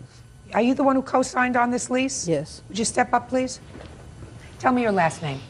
Wilkins. Miss Wilkins, did these two young people come to you and ask you to sign the lease, co-sign the lease? Yes, they did. Both of them? Both of them. I asked Nicole, was this true that she was going to pay half of the rent, and she told me yes. Does that sound right? No, ma'am. Sure it does. Sure No, it does. That's not how it went. Listen, were you working? Nope. Why not? At the time when we moved out, we didn't have anywhere to stay at, so I lost my job. That's when he said May, June, July, I never had a August, job. September. Why don't you have a job? What do you do? I was going to school. I was getting ready to go to school. No, going to school and getting ready to go to school is two entirely different things. Real cases, real people. Judge Judy. Ray Heath says ex-girlfriend Nicole Carter owes for unpaid rent and apartment damages. Nicole says Ray abused her throughout their relationship. Why weren't you working? Because I had no transportation. Aren't there any stores around this place where you were living? Mm-hmm. I was looking. What do you do for a living, sir? Well, at the time, I was driving a sweeper. The Now let's streets. get to the time you put him out of the apartment. Tell me about that. Well, at the time, he'd been abusing me the whole time I've been with him. Well, that's, So- you know, if you allow that to happen, Yeah. then you're just as stupid as he is guilty. You're right. You're right. So we got into an argument over a car that my mother had gave me, and he took my keys. What kind of an argument did you get into? Well, Your I mother had came given you a from- car, right? Mm-hmm. Your mother had given you a car, so now you had transportation so that you could get a Job. Yeah. You're right. Right. So, well, now what he didn't kind of like an the- argument did you have? He didn't like the fact that I was driving my car, going other places other than looking for a job. Sounds right to me. He's But no, paying it all wasn't the only- bills. It wasn't only that. It was just the simple fact that he didn't like my relationship with my mom, my mother coming around, and people that came to the house. He just was very overprotective. He didn't even want me to leave the house. If I wasn't looking for a job, he didn't want me leaving the house. He just wanted me there to cook, clean, and be there for him. Okay. So you had an argument. Mm-hmm. What happened during this argument? He was trying to take my keys from me. So I went to the bathroom to go put on some clothes, and he just grabbed the door open, grabbed me, and swung me into the bed on the floor. Grabbed my keys and left. He took your keys and he took you out of the bathroom forcefully and threw you on the bed or the floor. He threw me to the bed, but I landed on the floor. He missed. Mm-hmm. So you called the police. Yep. And you had him removed. Mm-hmm. And you got an order of protection. Next day, when he came back again. Good. Now you have your car that your mother gave you. Mm-hmm. And you have a lovely smile. Thank you. So why couldn't you get a lovely job so that you could pay the rent? Who did you expect 'Cause to pay the rent? He put me through so much stuff where... Who did you expect to pay the rent? I was going to pay the rent. I had no problem with paying the rent. My mother would have helped me pay the rent, but I just couldn't get him out the house. He still was coming back to the house the whole time, even after I put him out. My house was broken into twice. He was coming, leaving notes, all types of things like that. You lived there. Why didn't you pay your half of the rent? Because he agreed to take care of me. I don't believe you. That after you put him out of the house, he had been taking care of me listen to the me whole time. carefully, that after you put him out of the house, that he agreed to take care of you. When I went to go pay the rent, they told me the rent was already paid, so what was I supposed to do? Just say, oh, well, take my money and give him his back? Yeah. Yeah, right. All right, Mr. Heath, listen to me very carefully. You were put out in August. 6 months you paid rent, and you did not have the use of your apartment. The rent is $475 a month. That is $2,850. Half of that is $1,425. Do you understand?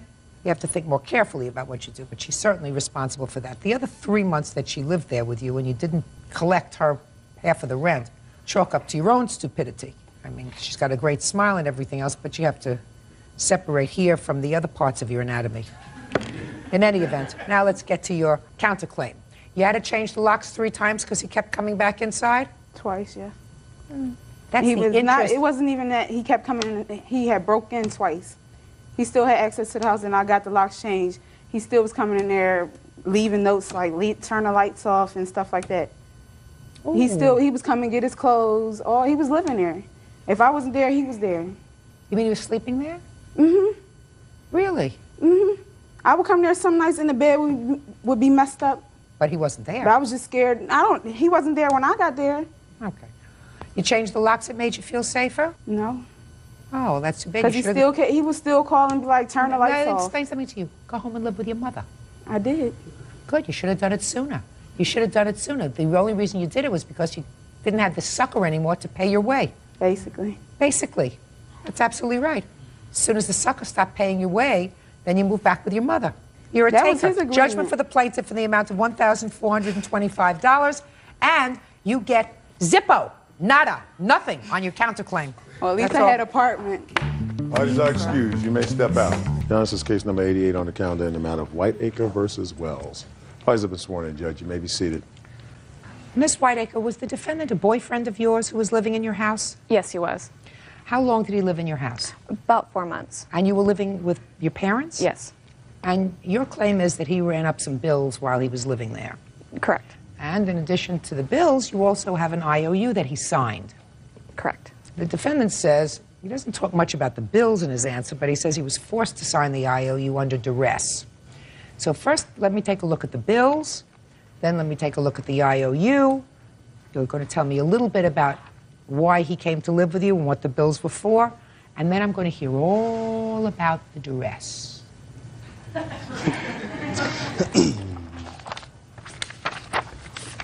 Everything. Can you tell me why he came to live in your house? He came to live with us 17th of October in 2001. We had been dating when we both lived in Seattle. I had to return home to California and he had to return to Syracuse. We had been communicating in between then, letters, emails, phone calls, and we both thought that each other was the right one. You both thought what? Each other was the right one. And, well, we aren't, but... Go ahead. Okay, and so he came to live with me, and it was only supposed to have been until about the middle of January. Things had deteriorated so much by then that he moved out the next month. And while he was there, what kind of bills did he run up? When he arrived, he had virtually no clothes. I ended up taking him to Mervyn's, and he spent about $150 there on clothing for work. Well, what did you tell him about that expenditure? When he came to me and said, would it be all right if I went and got some clothes and used your credit card? I'll take over the payments. And I said, well, I actually owe some money on my credit card, so why don't you just give me the money? And he said, okay. And he never gave you the money? He ended up giving me about $150 of what he owed, and that's it, in 2 payments. All right, well, what else? Because I see a lot of little charges here. $15, $3.57. He actually paid some of that money. Well, what didn't he pay? He paid 2 things virtually when they were put on my credit card. One was his cell phone bill, which was $53, and another one he gave me partial amounts of money, the $80 for cable internet bill, I believe. What's $103 in interest? That's how much interest. He's been accruing this interest more or less since October. I'm going to read something to you. I, Seth Q. Wells, do agree to pay Summer Whiteacre $343.17 in credit card charges, and then you crossed out, I assume you crossed out, I do further agree to pay 6% interest calculated each month until the end of April, when the above debt will be paid in full. Did you cross out the interest part? Take a look.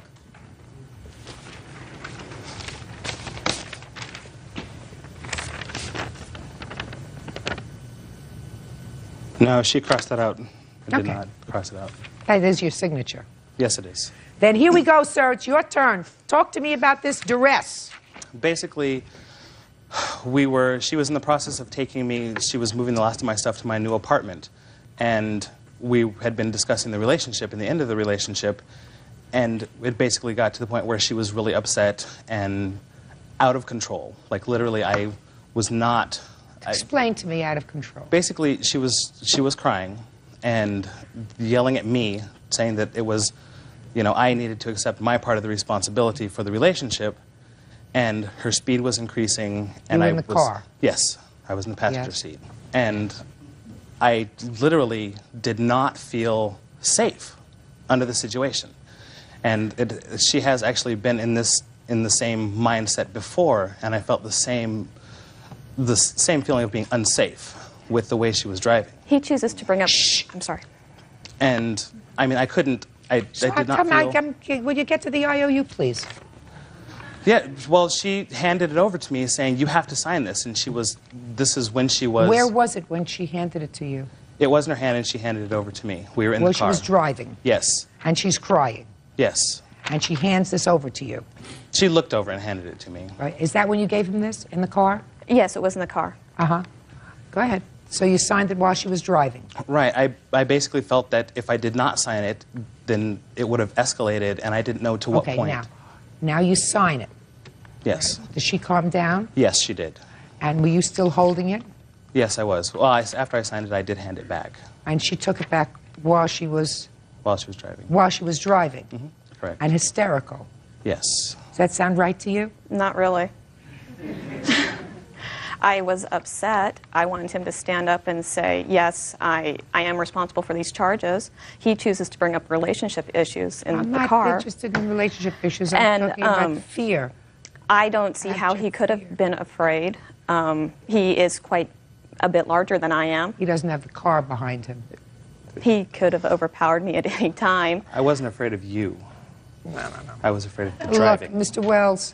Wells, you signed the IOU. Yes. Paid the lady the money, $343.17. Pretty exact amount. Are these your charges? Yes. Then what are we here for? Judge Judy continues in a moment. At worst, you're paying for your own clothing that I assume you're wearing. Yes. She's not getting any pleasure from it. She's not seeing you in it when you're going out for dinner. And later today, I've trained hundreds of people at that school. I've never had an incident like this. That's a pretty nasty email from a businessman. real cases, real people. Judge Judy. Summer Whiteacre says ex-boyfriend Seth Wells owes for credit card charges and bills while they lived together. Seth says he was forced to sign a promissory note. If they're your charges, who cares whether you were forced to sign an IOU under duress? Part of them was already paid for. She gave you credit for what you paid for, sir. Right, what I paid for is part of that list. It's not the clothing. The clothing, she had said, and I said, you know, it'll be a while before I get, you know, my first paycheck and be able, you know, to pay you back. And she said, don't worry about it, you don't have to. It was the beginning of the relationship, and, you know, when everything is, like, wonderful and happy. And I said, okay.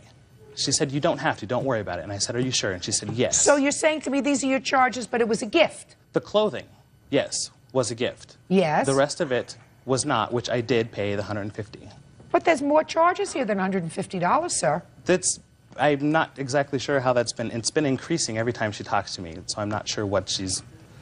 It's always a new amount. I don't know. All I know is I can't be bothered with the two of you anymore. We're talking about $343.17. At worst, you're paying for your own clothing. That's the worst scenario. Right. Clothing that I assume you're wearing. Is that right? Not Absolutely. Today, necessarily. But you're wearing it. Yes. She's not getting any pleasure from it. She's not seeing you in it when you're going out for dinner. No. So, don't make a big deal of it. Just pay the money, put a period, sayonara, and goodbye. Does that sound right? Yes. Judgment for the plaintiff, $343.17. That's all. Parties are excused. You may step out. I broke up because she had cheated on me. She got bitter because I broke up with her, and now suddenly, you know, now you owe me this, now you owe me that. He's the biggest loser I could have ever found in my entire life, and he can't own up to his mistakes. And now the next case. All parties in the matter of Parker Cruz versus Bumpus. Step forward, please. 20-year-old student Brittany Parker and her friend, 19-year-old student Nil Marie Cruz, are suing boxing coach Jada Bumpus for a refund of the money they paid for boxing lessons. Right, you two ladies go to college, is that right? Mm-hmm. Yes. And you decided to sign up for some boxing lessons for exercise with the defendant. One of you paid in full $150. Which one was that? And you are? Brittany Parker. And Miss Cruz, you didn't pay the $150, you paid $100. Yes. And you told Mr. Bumpers that you would be giving him the other $50 when you came back. Mm-hmm. Each of you took one lesson, and then you decided not to continue for whatever reason, and you want your money back. Yes. Defendant says, no way. Aside from everything else, you stood him up for about 4 classes. Is that right? Yes, ma'am. Okay. When was your first boxing lesson? November 7th was a Wednesday. Do you have a contract with the defendant? We didn't sign any contract, but we had receipts. Was there any conversation about the 10 lessons? How many lessons you were supposed to take within a certain period of time? We figured that we'd do it every Wednesday and Friday at 4 o'clock. And you were supposed to be there on Friday? Yes. Did you go? No, I called them at 7 that morning because I had a family emergency that sprung up on Thursday, so I had to be home. What kind of an emergency? Well, not well. What kind of an emergency, Ms. Parker? My family was going through a divorce. Well, my parents were going through a divorce at the time, and I had to attend to my mother's needs. The following Wednesday, did you show up at 4 o'clock? Yes, we both did. Did you take a lesson? No. Why not? Because he wasn't there. Why weren't you there, Mr. Bumpus? Because the class was scheduled for 3:30 to 4:30 was the agreement. This 4 o'clock is very conveniently, they've come up with this time. It was scheduled from 3:30 to 4:30, and we agreed that it'd be twice a week. Because I gave them a big discount, I usually charge $250 for 10 private 1/2 hour sessions. To college students, I charge $185 because they're college students. When Brittany Parker called me, it was 7 weeks after September 11th attack. Business was slow. I said, I'll give you a $25 discount if you sign up right away for $160. She said, well, I got a friend that wants to sign up. Well, what if the 2 of us sign up? So I said, well, you bring me $300 and the 2 of you can sign up. Does that sound right? All but the time. I'm not sure if it was at 3:30 or 4. So you're not sure? Well, it's been a while. This was back in November. Well, if you're not sure, then he knows, and it was at 3:30. Whatever time it was. If it was 3:30 that we were supposed to meet him, that's what time we were there. You don't know that at all. So did you call him when he wasn't there? Yeah, I called him right away when we were standing at the gym waiting for him. Did you reach him? Nope. Voice left a message on his answering machine. When did you next contact Mr. Bumpus? I finally checked my my email that day or night, and I found the emails that he sent me over the weekend after the Friday class that we missed. Well, can I see those emails? Yeah, I have them all here. The first one is the introduction to his program. No, it's about 3 pages long. Mr. Bumpus, I'd like you to take a look at this email, please, and tell me if you recall sending it. Okay.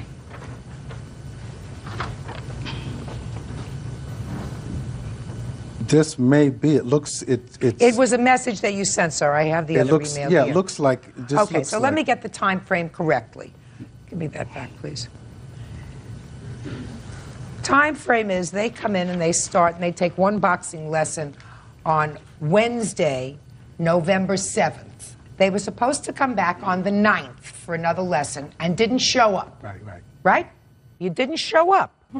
Now, he's entitled to be paid for the 9th when you didn't show up. He was waiting there for you. He says he didn't get the message. You didn't reach him. You may have called him in the morning, but you didn't reach him. Is that right? No. No.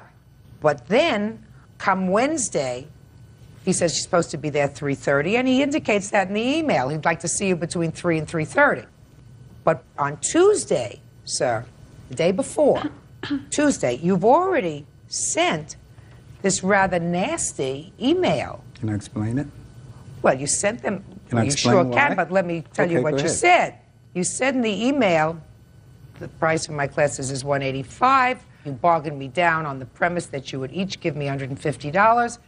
Then Nell Marie showed up with only $100, promising to bring the rest on Friday. Without an utterance from her, you called at the last minute and claimed that the 2 of you would be seeing me the following lesson tomorrow, Wednesday. And then you write in block letters, wrong. I can't and won't do business like that. Neither of you have shown an ounce of integrity in my dealings with you. Unless you can assure me that you'll give me $10 and Nell Marie $60, the original charge of $160, then I won't give you classes until you meet your obligation, period. So you changed the contract from 150 to 160 in here. I expect to hear from you by tomorrow morning. Otherwise, don't expect to see me. That's a pretty nasty email from a businessman. Go ahead. They lied. Number one, she didn't call and leave a message at my house at 7 in the morning. I hadn't left. When I got back from Amherst, my tape machine said 1:20 in the afternoon. I just said to you, sir, she has to pay for that lesson. No, but I'm just saying. No, listen to me. Okay. They have to pay for that lesson. Okay. They stood you up. If you say you made the trip, they're going to pay for that lesson. But that doesn't explain this kind of email. The anger was now she had the family emergency as she presented, but it was Nilmari who didn't have my money. She was going home because it was like Veterans Day weekend. Now the story has changed that she had family problems. I don't even know if she had family problems. That's what got me so upset, because it was a game, because we had gone over a 2-week period for them, finally getting them to meet me. I don't have time for games.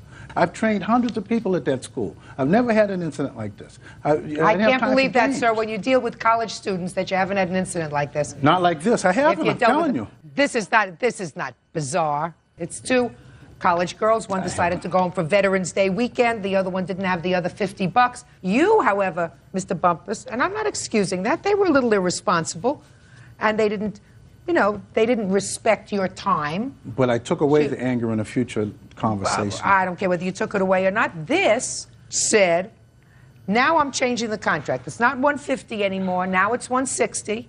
Well, you've already got a lot of their money. Far more than you've invested in the boxing lessons, sir. Far more. Well, that's a matter of what you think value is. I tell everybody that signs up with me, the first class really is what you're paying for. The rest are free, because you learn so much in that first class. They learned things that they wouldn't have learned in 6 months in the average boxing gym. And that's the bottom line. Just figure this out. $150 divided by 10 lessons equals $15 a lesson per person. Numerically, I understand. Yeah. That's my job here. I'm not really good at numbers, but that's what it is. It comes out to $15 a lesson for 1 hour.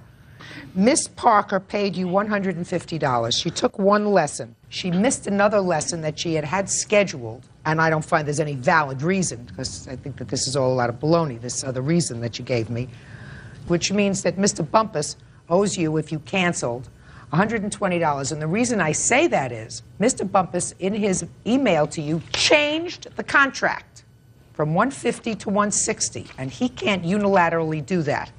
So Mr. Bumpus has to refund to you, madam, $120.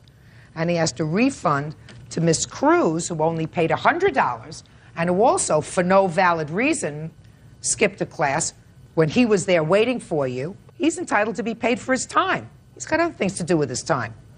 And you're entitled to $70. Miss Parker, I don't know what statute you're looking at that says you're entitled to treble damages, which you're suing for, triple the 120. Under the 93A Massachusetts law. You're not going to get it. That's you have fine. to act responsibly. But that's under the law. That's why I had legal advice to do that. All right. Well, your legal advice was wrong. You have to behave responsibly in order to avail yourself of a claim that is punitive against him, giving you triple the amount of damages that you're suing for. And you two girls did not act really responsibly. You know, you have to start to value other people's professional time. And his time is his money. So you have to act responsibly. You are entitled, however, to a refund in the lessons that you didn't take because Mr. Bumpus changed the terms of the contract. That's all. Parties are excused. You may step out. Yeah, this is case number 149 on the calendar, the matter of Gilhooly versus Nelson. Thanks, Bert. You're welcome, Judge. Parties have been sworn in, Your Honor. You may be seated. Folks, have seats, please. Miss Gilhooly, according to your complaint, the defendant was your boyfriend. You lived together for a period of time. You no longer live together, no longer boyfriend and girlfriend, but you claim that he owes you for a car, that he owes you for half of a trip to Las Vegas. The defendant says that the trip to Vegas was a gift. He doesn't discuss the car, which you have. Is that correct, sir? Yes. And you are counterclaiming because you say that Miss Gilhooly, in a fit of rage, vandalized your car to the tune of $4,700. That's correct. Okay. How long did you live together? 15 months, Your Honor. 15 blissful months. When did it start and when did it end? We met in January and ended April 28th of this year. Now tell me about the car. Your Honor, I purchased the vehicle on January 12th. And you say you purchased the vehicle? Correct. I'm reading between the lines in your complaint when you say you purchased the vehicle. Am I correct that it was supposed to be his car, but he was supposed to pay for it? Correct. You took out the loan? Correct. Down payment? Who put down the down payment? Basically, Your Honor, it was a cashier's check. It was paid in full. I took out a personal loan, and the car was purchased by a cashier's check. And the car was to be his car with monthly payments being made to you to pay back the loan? Correct. Is that right, sir? Yes. And how much was the total amount of the car that you paid? The vehicle was $2,700. What kind of car is it? It's a 93 GMC Jimmy. Did you pay her back? No. Why not?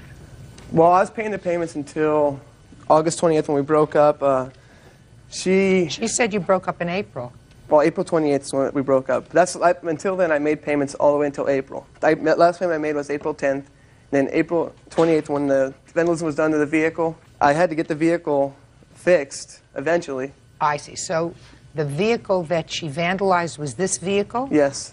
So you decided not to make any payments on it? Not until like I owed her anything because she vandalized my vehicle and did the damage. Gotcha. How much did you pay totally on the car? I gave her $300 totally towards the loan on the vehicle. Is that right? He gave me more, Your Honor. He made 3 payments of, I have it out to $410. $410. You see how honest she is? Okay. Yeah. So that means that you still owe her $22.90 on the car. Right. Now tell me about the trip to Las Vegas. Alan and I were scheduled to leave on a Friday afternoon, and he did not get his paychecks in time. And I stated to Alan, I'm going with or without you, because I was meeting family out there. And he stated to me that he would pay me when I got back. Your arrangement with him was you would pay for his plane fare. We drove, Your Honor. So what kind of expenses did you have when you were there? Hotel, restaurant, gambling fees, things of that nature. And what was the total amount? The total amount for the Vegas trip came out to $1,869.13. I'm asking for $934.56. Now you tell me your version of the Vegas trip. Well, the Vegas trip was, I really didn't want to go because I was pretty busy with my work and stuff. And she wanted me to go, and I said, well, I really can't afford to go, and I've got to keep my job and keep busy because we had kind of a slow winter this year. So she goes, well, you come out because she wanted me to meet her family. All of her family was going to be out there. And she goes, well, we got to go out there, and I want to go out there, and I want you to come with me. So I said, well, how's this trip going to work? And she goes, well, I'll take care of it. And if you can pay me back, you can pay me back. And if you can't, you can't. That was the arrangements. But then at the time... just a second. Hold on a second. Okay. So she said, I'll take care of it. And if you can pay me back, you'll pay me back. And if you can't, you can't? Is that what you said? Yeah, exactly. Okay. What kind of work were you doing, Mr. Nelson, at the time that you went on the Vegas trip? I was working in the heating and air conditioning business, which I do. I do new construction. Plus, we were remodeling, we were finishing her basement in her house. What work were you doing, Mr. Nelson? You may think that you know where I'm going. Yeah. You don't. Okay. When was the Vegas trip? The end of March, Your Honor. The end of March of this year? Yes. Who were you working for where you got a paycheck or cash every week or every 2 weeks? My job. Well, what was your job, sir? Doing my job, heating and air conditioning construction. Heating and air conditioning and construction. Yep. Are you still working for the same company? I worked for a few different builders. Is this your busy season? Yep. This season? Yeah, summer. Summer is your busy season? Yep. Is it busier than it was in March? Or the same? About the same. Good. So that you can pay her back. The contract was you would go on the trip to Vegas, and according to you, if you can pay her back, you will. And if you can't, you can't. But you can, because you have a job and you have money, so you can pay her back. Right? Perfect. So it wasn't a gift. You just told me what the terms of the contract were. You got it, Mr. Nelson? Yep. Good. Judge Judy continues in a moment. She asked me, well, I want the keys to the truck. I said, no, you can't drive the truck, you're drunk. And then she just started going crazy on my truck. The key in the vehicle, pulling on the, bent the antenna, broke my wipers off. Did you do anything to his antenna? I bent it, but I put it back. And later today, I worked 6 and sometimes 7 days a week in order to make ends meet. And who was taking care of the children when you were working? She would be there at the house during that period of time. And if she wasn't watching them, someone would have had to have watched them. Right? I could have taken care of that too. I'm sure you could have, but you didn't. Real cases, real people. Judge Judy. Deborah Gilhooly says her ex-boyfriend, Alan Nelson, owes for the unpaid balance on a car. Alan says he stopped paying after Deborah vandalized the vehicle. Tell me about the vandalism to your car. Okay, here's some pictures, Your Honor. No, tell me about when it happened, sir. Well, we were at the bar on April 28th, 2002. It happened about 5:30. I ran into a few friends at a local bar that I hang out in where I grew up. And Debbie doesn't like the person that I met. She got angry. She had a few beers in her. She was intoxicated. She went off and sat in the corner by herself at the bar. And we didn't talk for 30 minutes. Then she came back to me. And then she asked me, well, I want the keys to the truck. I said, no, you can't drive the truck. You're drunk. Oh, no. And she goes, no, my little brother was there. My brother Kevin was there. My brother Kevin was there.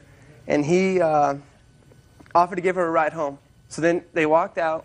And then she just started going crazy on my truck. And then she comes back in the place and she goes, what do you mean start going crazy? She just started riding over, lipstick all over, key in the vehicle, pulling on bent the antenna, broke my wipers off. And I got pictures to prove damage. I'd like to take a look at the pictures.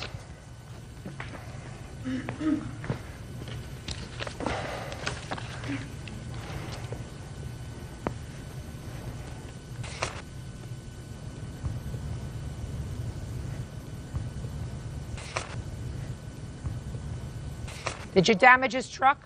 I wrote on the vehicle, yes, Your Honor. Did you key it? No, I wrote with the ballpoint pen. Well, if you wrote with a ballpoint pen, that means it scratched it. Right, but it wasn't a key.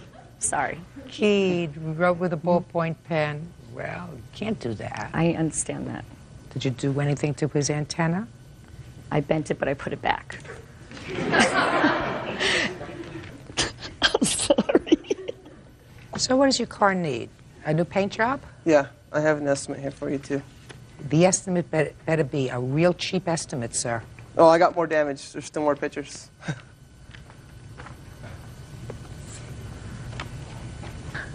Listen to me. Okay. You paid $2,700 for this car. Yep. You think I'm going to let you paint it and fix it for $5,600? No, I didn't ask for that. You think I'm going to let you paint it and fix it for $4,700, which is what your counterclaim is? Yes, Your Honor. Wrong. In whose name is the car titled? My name. And right now there's a loan against it. Really? Yeah. For what? I had to pay for the transfer case and transmission went out after her and I separated. And I had to take a loan against it to get it out of the shop. And it was $2,600 and I borrowed $3,000 against it. Somebody gave you $3,000 against a $2,700 car? Yep. That's why banks are failing. Can I see the evidence as far as that lien? And Sure. I'll show you the pictures. Do you have the lien? I don't have a lien with I me also now, have pictures too. But I have pictures too of this more that I want to show you. This profanity that's on the vehicle. She wrote all over your car. But 42 years old? That's, I mean, a 17-year-old kid wouldn't even do that. I mean, come on, she's 42 years old. Come on. How old are you? 27. How mental stable is that? What? You probably did the wrong thing. So take it out of my vehicle, then I got to drive around this No. vehicle that says F you all over it, all kinds of profanity all over it. I got to drive it all over the place. What?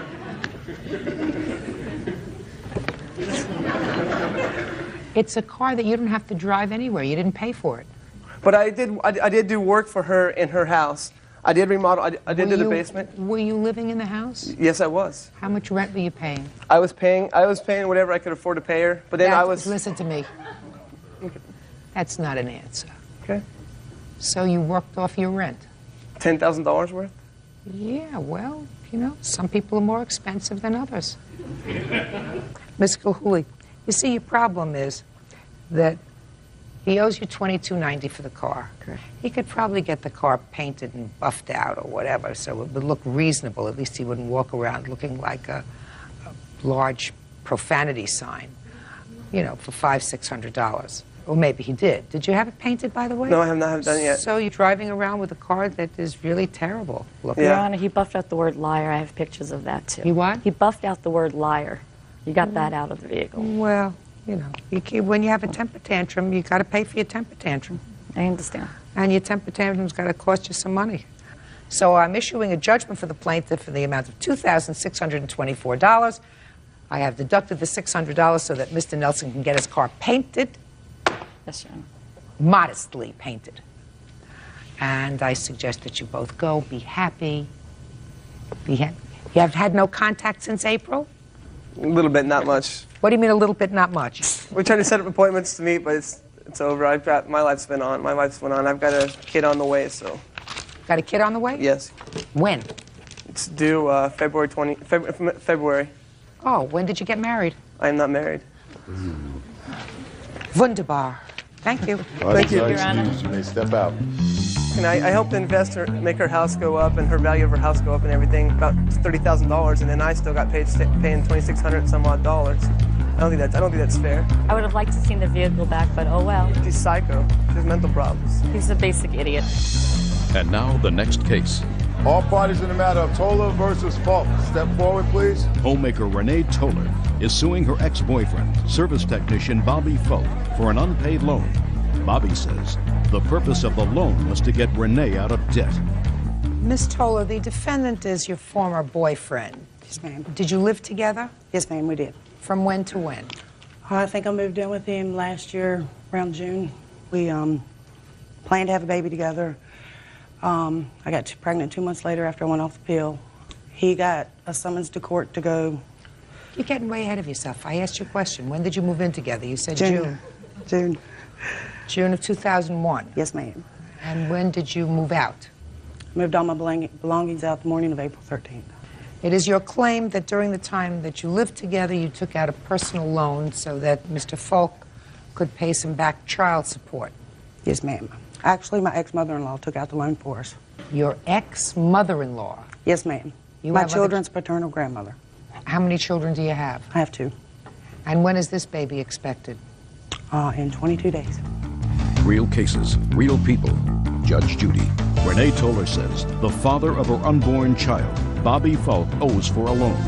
Bobby says the loan was taken out so Renee could clear up her debt. Now tell me about this loan. Did you agree to pay back your ex-mother-in-law? Yes, both of us did. Bobby said he could pay it off within 90 days. He had 2 vinyl siding jobs coming up. What was the total amount of the loan? $3,500. And how much of it was used to pay his child support? $2,600. Was that money given to him? Mm-hmm. By whom? The loan was deposited in my bank account. The money order that paid his child support came out of my bank account. And I have the papers here. Let me see.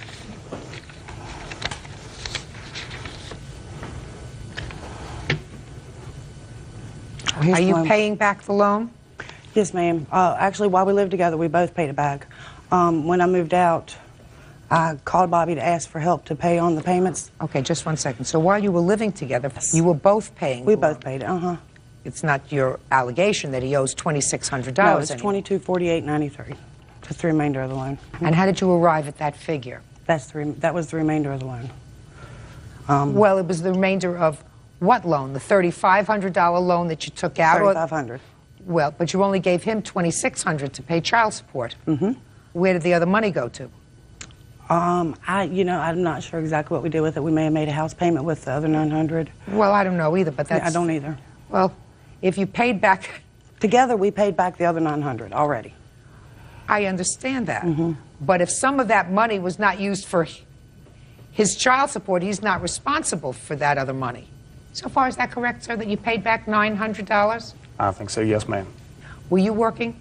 Yes, ma'am, I was. And you were working? Till 5 weeks before April 12th. 5 weeks before, so from September until March you were working. Fine.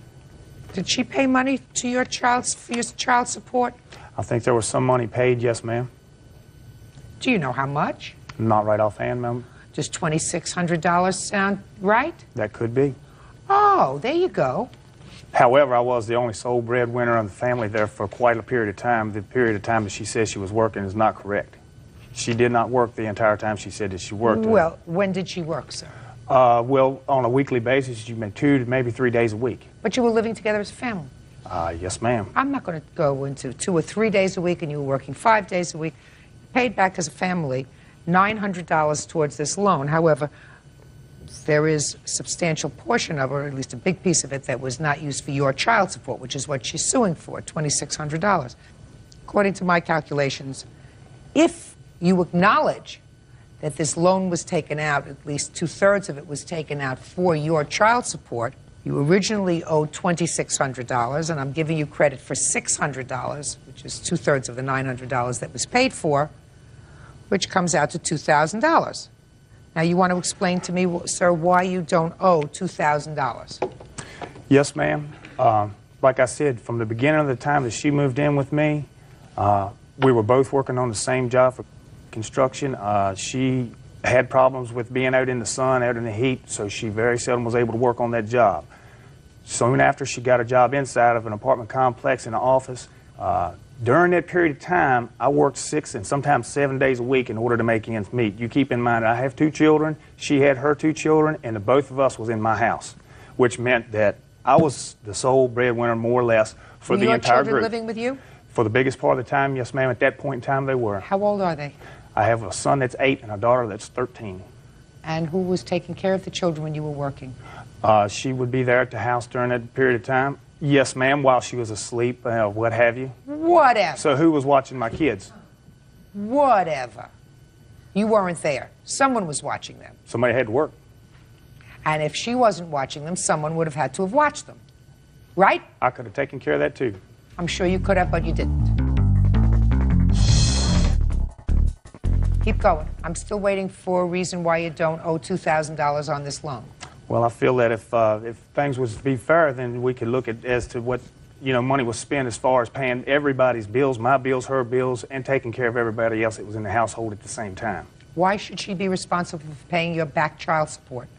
Nobody said she was responsible for it. Well, she is responsible for it if this loan Something is she her chose to do on her responsibility. own.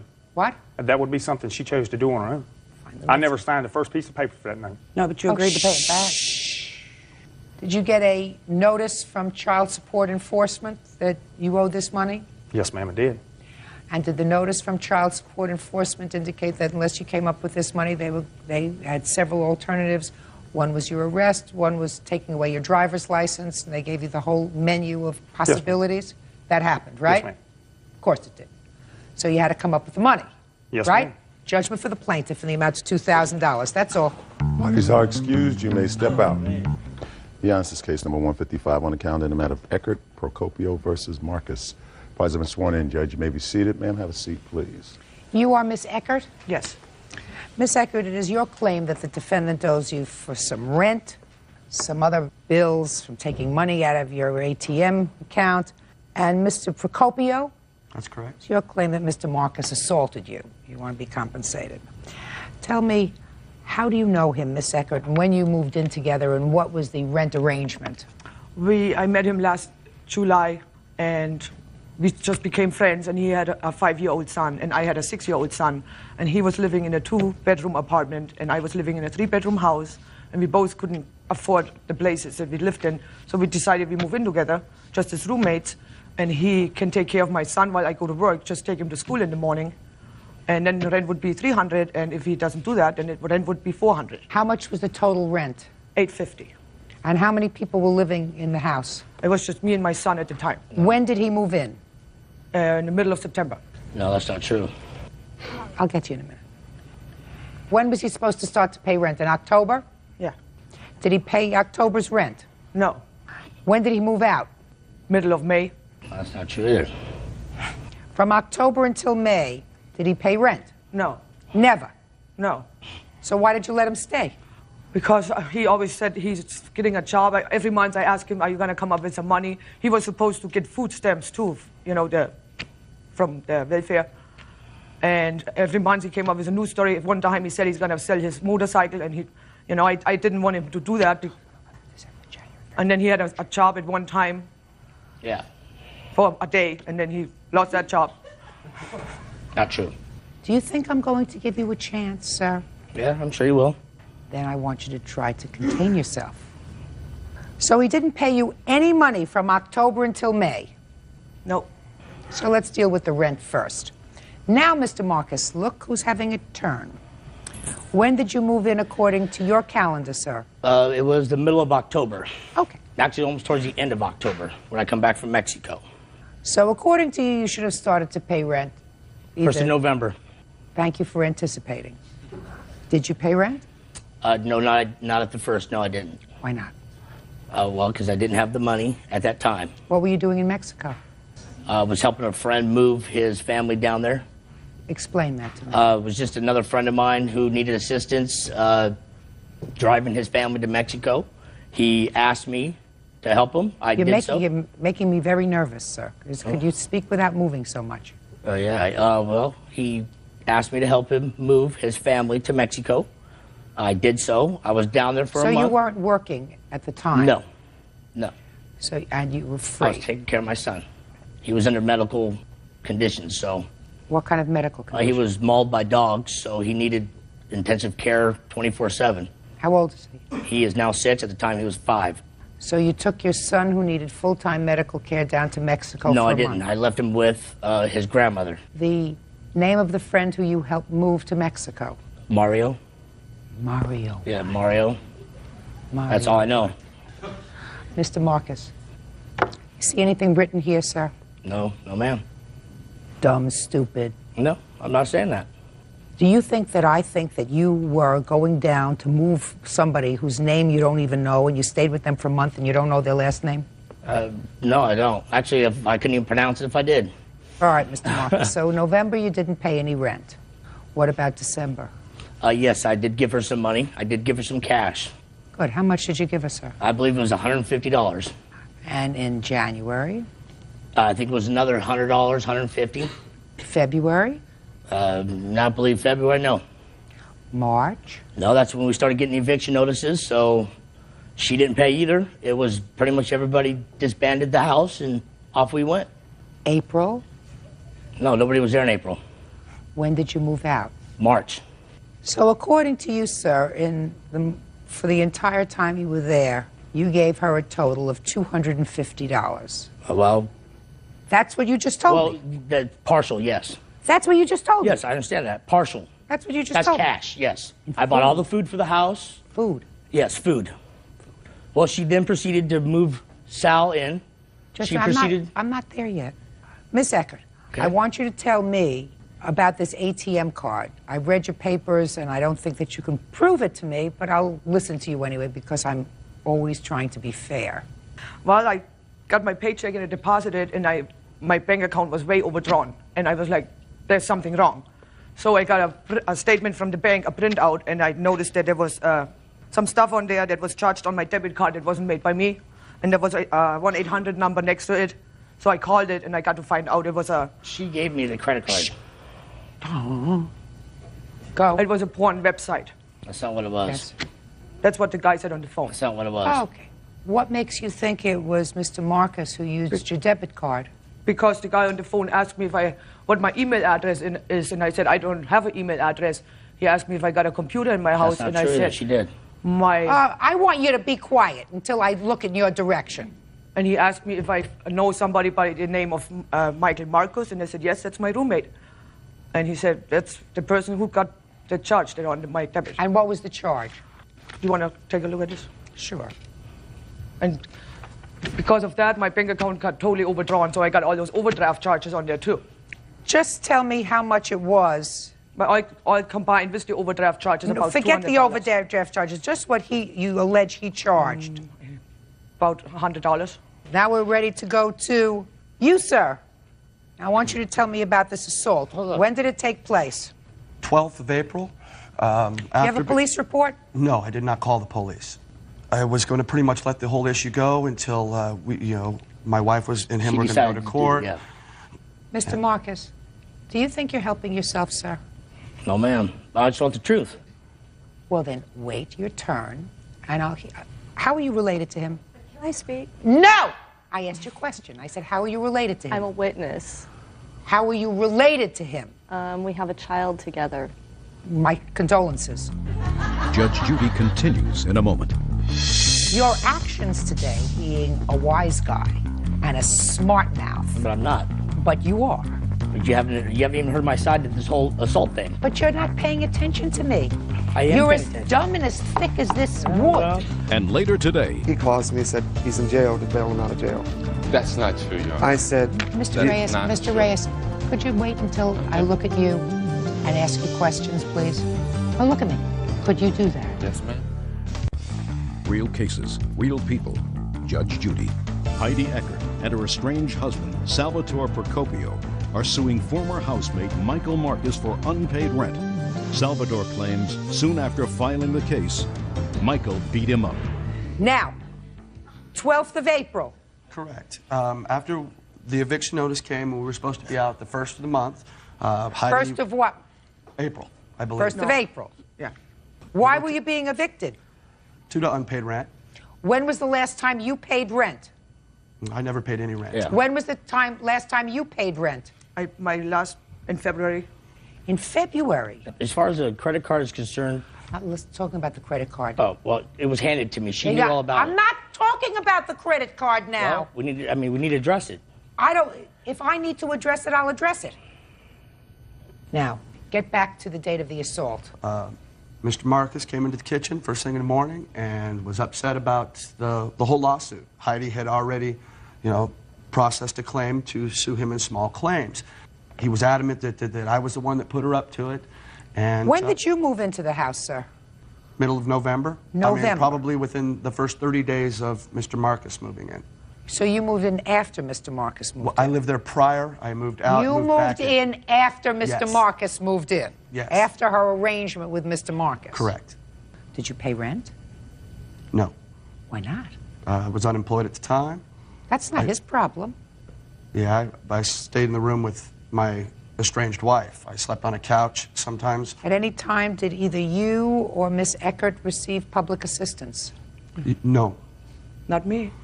What about you? No. So how are you supporting yourself, Mr. Procopio? Me and everybody else was supporting him. With the help of friends? Was I looking at you? Well, Was I looking at you? That's who was supporting him. Everybody else in the house. You know, right now he's preparing to tell me about the fact that you punched him while sitting in the kitchen. No, A fact he was that you acknowledge. Your defense to that, sir, is that you were afraid that he was going to assault you with a knife he was holding. Yes. Your actions today in dealing with me suggest that you're so dumb that you don't recognize that if you maintain a different kind of demeanor, I might believe the fact that you were in fear of your life and therefore responded by assaulting him, by punching him. Well, if you hear my story, I'll tell you. However, your actions today, being a wise guy and a smart mouth. But I'm not. But you are. But you haven't even heard my side of this whole assault thing. But you're not paying attention to me. I am You're paying as attention. dumb and as thick as this wood. Because if you listen to me, you would understand that if you were quiet and respectful of where you are, Then I get and shut understand where you are, you see how we're addressing each other and you see how quiet they are? Because at this point, I'm looking in your direction. You have no self-control. You can't control yourself. Real cases, real people. Judge Judy, Heidi Eckert, and her estranged husband, Salvatore Procopio, are suing former housemate Michael Marcus for unpaid rent. Salvatore claims soon after filing the case, Michael beat him up. Tell me about the assault, sir. You were in the kitchen, he came in, he was angry because you filed a small claims case, and he did what to you? He smacked me upside my face. How did he do that? With an open hand or a closed hand? It was closed hand and an open hand. There was two of them in which I got out of the house. Okay. And I left. And I wasn't, I wasn't. My mouth is moving. Excuse me. When he hit you, did you have any injury? I had a cut on the inside of my mouth. Okay, so you had no serious injury? No, none at all. And you did not respond in kind by hitting him back No. because... Okay. Did you, in fact, have a knife in your hand? I was doing the dishes. At the time, we weren't sitting in the kitchen. I was standing at You the were sink. standing. And Mr. Marcus, at no time did he hit you, is that right? No, he did not. Stop! And you walked into the kitchen, is that correct? Yes, I did. The fact that Mr. Procopio was not seriously injured, or was not really injured at all, does not mean that you get a free whack. So that slap upside his head and little cut on the inside is going to cost you $500, Mr. Marcus. So far, I am eliminating these charges from here because everything that you told me, Miss Eckert, with regard to the person that you called, at your ATM card, is hearsay. However, I am persuaded that Mr. Marcus owes you for rent. So, judgment for the plaintiff in the amount of $2,000. Thank you. Parties are excused. You may step out. She's fine. I mean, we always got along. I'm kind of bummed that it came to this. He owes me money. And at this time, I'm not going to let it go. He doesn't deserve a dime. I wish everybody well. I wish it didn't all have to come to this. I have no hard feelings against Heidi. As far as he's concerned, he's a chump. And now the next case. All parties in the matter of Caban versus Reyes. Step forward, please. Hairstylist William Caban is suing his former friend, 25-year-old waiter Jeffrey Reyes, for an unpaid loan to bail him out of jail. According to your complaint, the defendant owes you for bailing him out of jail. Yes. Tell me exactly how that happened, sir. We went out on Thursday night to karaoke. And What was the date? May 16th. And one of my friends met me at the bar. And he wanted to leave. I asked Jeffrey, do you want to go? He says, no, I want to stay. Your Honor, he left me there. Just 1 second. I'll get to you. Go ahead. Get to you. Go ahead. And I said, do you want to come? He said, no, I'm going to stay here. I want to sing. So I said, okay, I'll do you a favor. I gave him my ATM card. I gave him $20 plus my car keys. And I said, I'll talk to you later. ATM card for what? To drink. He didn't have no money. Mm-hmm. And then the next day he calls me and said, he's in jail, to bail him out of jail. That's not true, Your Honor. I said, Mr. Reyes, could you wait until I look at you and ask you questions, please? Now look at me. Could you do that? Yes, ma'am. And what did he say to you? He said, Will, can you please come and get me out of jail? Do you have the money to get me out of jail? And I did not have the money to get him out of jail. I had to go running around town, borrow money to get him out, because he kept on calling me every 15 minutes that my cell phone died, and his cell phone died. There's 3 cell phones in the car, and they all died because he was calling us so much. What do you mean 3 cell phones in the car? We had 3 cell phones in the car. There's 3 people trying to get him out of jail. The only one that got him out of jail was me. Well, who else was in the car? Another friend of his roommates. I don't know his name. So you're driving around with 2 other friends in the car? No one had money to get him out. Just answer my question, sir. You're driving around with 2 other friends. Mm-hmm. We're going to do this my way. Okay. Do you understand? Because my way, I'm going to get the truth. Okay. Where were you going? We getting money to bail him out of jail. And when you bailed him out, what did he say to you? He said to me, thanks. And I said, you need to pay me back. And what did he say? He said, yes, he'll pay me back. And I stressed it to him. I need this money back. All right, Mr. Reyes, now I'm going to hear your version of the events, sir. What were you arrested for? Driving with a suspended license. So I gather you took the car keys and went home. I stayed in the bar till 2 o'clock in the morning till they had last call. They did not come back. He had left his keys on there. He did not tell me he was going. They both just left. So how am I supposed to get home? I took the keys and I drove home. Then I went home. There was a cop already there. They had my name on a piece of paper like someone had called the cops on me already. So I went there. He asked to see my driver's license. I showed him my driver's license, and he took me to jail. Then you called him. Yes, I called him. And what did you say when you I called said, him? Well, what happened yesterday? He goes, oh, I left you the car. He said, I didn't come back yesterday. He said, why, where are you? I said, I'm in jail. He goes, oh, don't worry, I'll get you out. He said, don't worry about it. Trust me, I'll get you out. I don't have the money to pay him back. I didn't ask him to bail me out. If he bailed me out, it's because he felt sorry for leaving me with the car. He knew I couldn't drive with a suspended license. I didn't want to drive. Why was your license suspended? Not paying a ticket. And I got pulled over before, and he gave me a ticket for driving with the suspended license. And he said, next time you will go to jail. So I didn't want to drive. Where do you live? I live in Orlando. And is that where the karaoke bar was? Yes. Now, Orlando, Florida is a major metropolis. I've been to Orlando, Florida. Do you know what they have in Orlando, Florida? Disney World? I don't know. Do you know what else they have in Orlando? Taxi cabs. Your Honor, I had no money. Your Honor, I left him with money. I left him set. Just a second. All right. Yeah, by the time the bar was closed, I was broke. Mr. Reyes, that's what you call lack of planning, sir. Because if you were waiting for him and he didn't come back and he left after 20 minutes, something should have gone on in your head that said to you, maybe I am stranded here, so I better take the $20 that he gave me and put a couple of dollars away so that you could call a taxi cab to take you home, since you didn't have a driver's license. I understand what you're saying, Your Honor, but he left me an ATM card. Taxi cabs do not take ATM cards. And $20. He had an open tab on the bar. When it closed, it was closed with $20 that I had spent drinking. What happened as a result of that case, Mr. Reyes?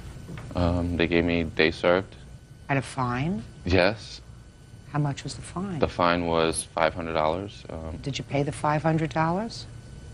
Yeah, They took it out of his taken bail. out of my bond. They took it out of his bail? Yeah. Oh. Judgment for the plaintiff in the amount of $560. Mr. Reyes, you have to take responsibility for what you do, sir. You had a lot of choices. You picked all the wrong ones. That's all. Okay. Parties are excused. You may step out. Yeah, this is case number 59 on the calendar in the matter of O'Neill versus Valley. You're quite welcome. Parties have been sworn in. Judge, you may be seated. Miss O'Neill, you and the defendant were engaged to be married, and according to your complaint, the defendant used your credit cards. You had not given him permission to use the credit cards, and he racked up bills in excess of $5,000. Correct. The defendant says that he had the right to use your credit cards. You had given him permission. Correct.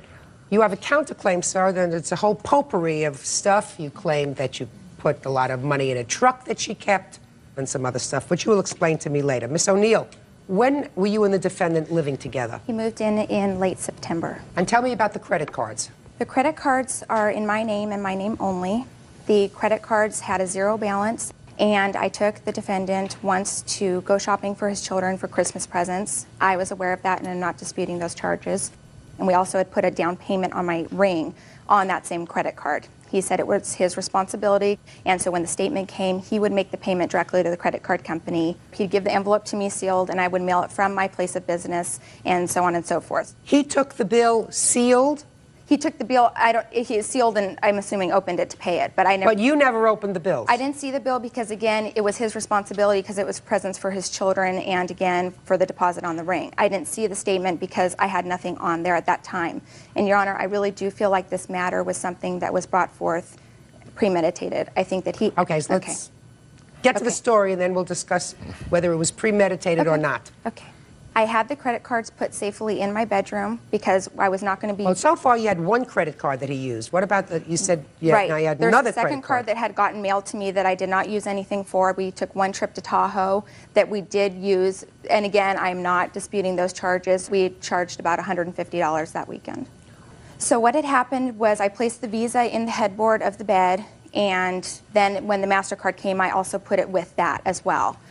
When did you discover that there were excessive balances on the credit card? On March 27th, I received a notice that there was a certified letter at the post office waiting for Jason that was for a storage unit that I had had my bed in that had all of his other belongings in it. So I was a little suspicious because obviously it wasn't a Christmas card, it was probably an eviction, and that means that he was back a couple months. So I confronted him that evening and I asked him, how are we doing on the bills in general, my ring, the storage, you know, little things like that. He said, oh, honey, you know, we're caught up, we're fine. And he also got offended that I would even ask him something like that. So he was at that point lying to my face. So that morning when he left for work on the 28th, I went through a side of his bed that there were drawers that he kept a number of receipts and tax return information. When I found the credit card statement, I noticed that I also found forged receipts that have my name forged in his handwriting, and also a lot of the receipts in his possession matched my credit card statements with an outrageous balance. So what was the balance? The balance on the credit card was almost $6,000. That was the Visa, and the MasterCard was about $1,500. You have those statements? Yes. I'd like to see them, please. Did you want to see the forgeries too? Yeah. Okay. These are the receipts, and then these are some information along with my copies of my time card as to... No, just give me the receipts, please, and the balance that you found on each of the cards.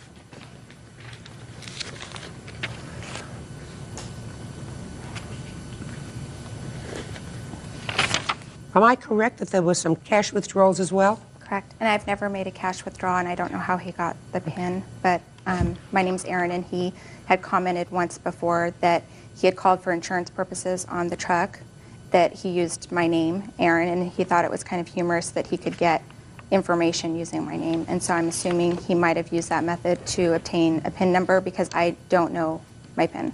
I've never used cash advance. Did you ever get a PIN number yourself? I never received one myself. I don't know if one was ever mailed or, because I don't use that.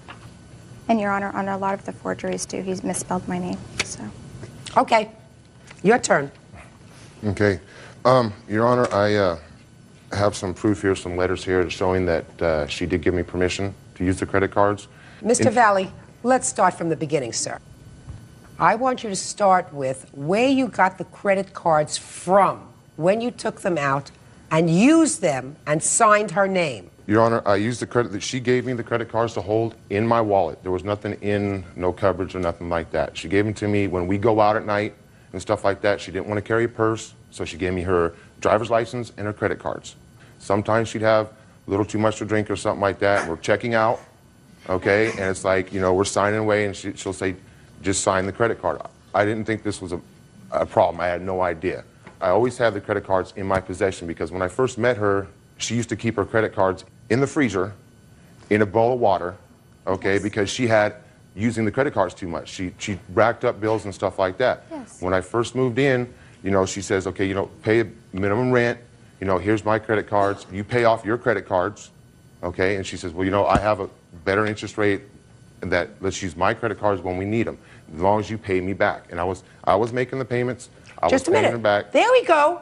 As long as you pay me back. Yes. Okay, you see, you keep talking. Sometimes if I let you keep talking, and you stick both feet in your mouth. So, you acknowledge, sir, let me take your best case scenario, that you used her credit cards, but the agreement was you would pay for those credit card bills. Correct. So why didn't you pay them? I was paying them. I have proof here that I was paying them every month. How much were you paying? paying? I was paying $140 a month. So therefore, Mr. Valley, you acknowledge that you owe her $5,000. No.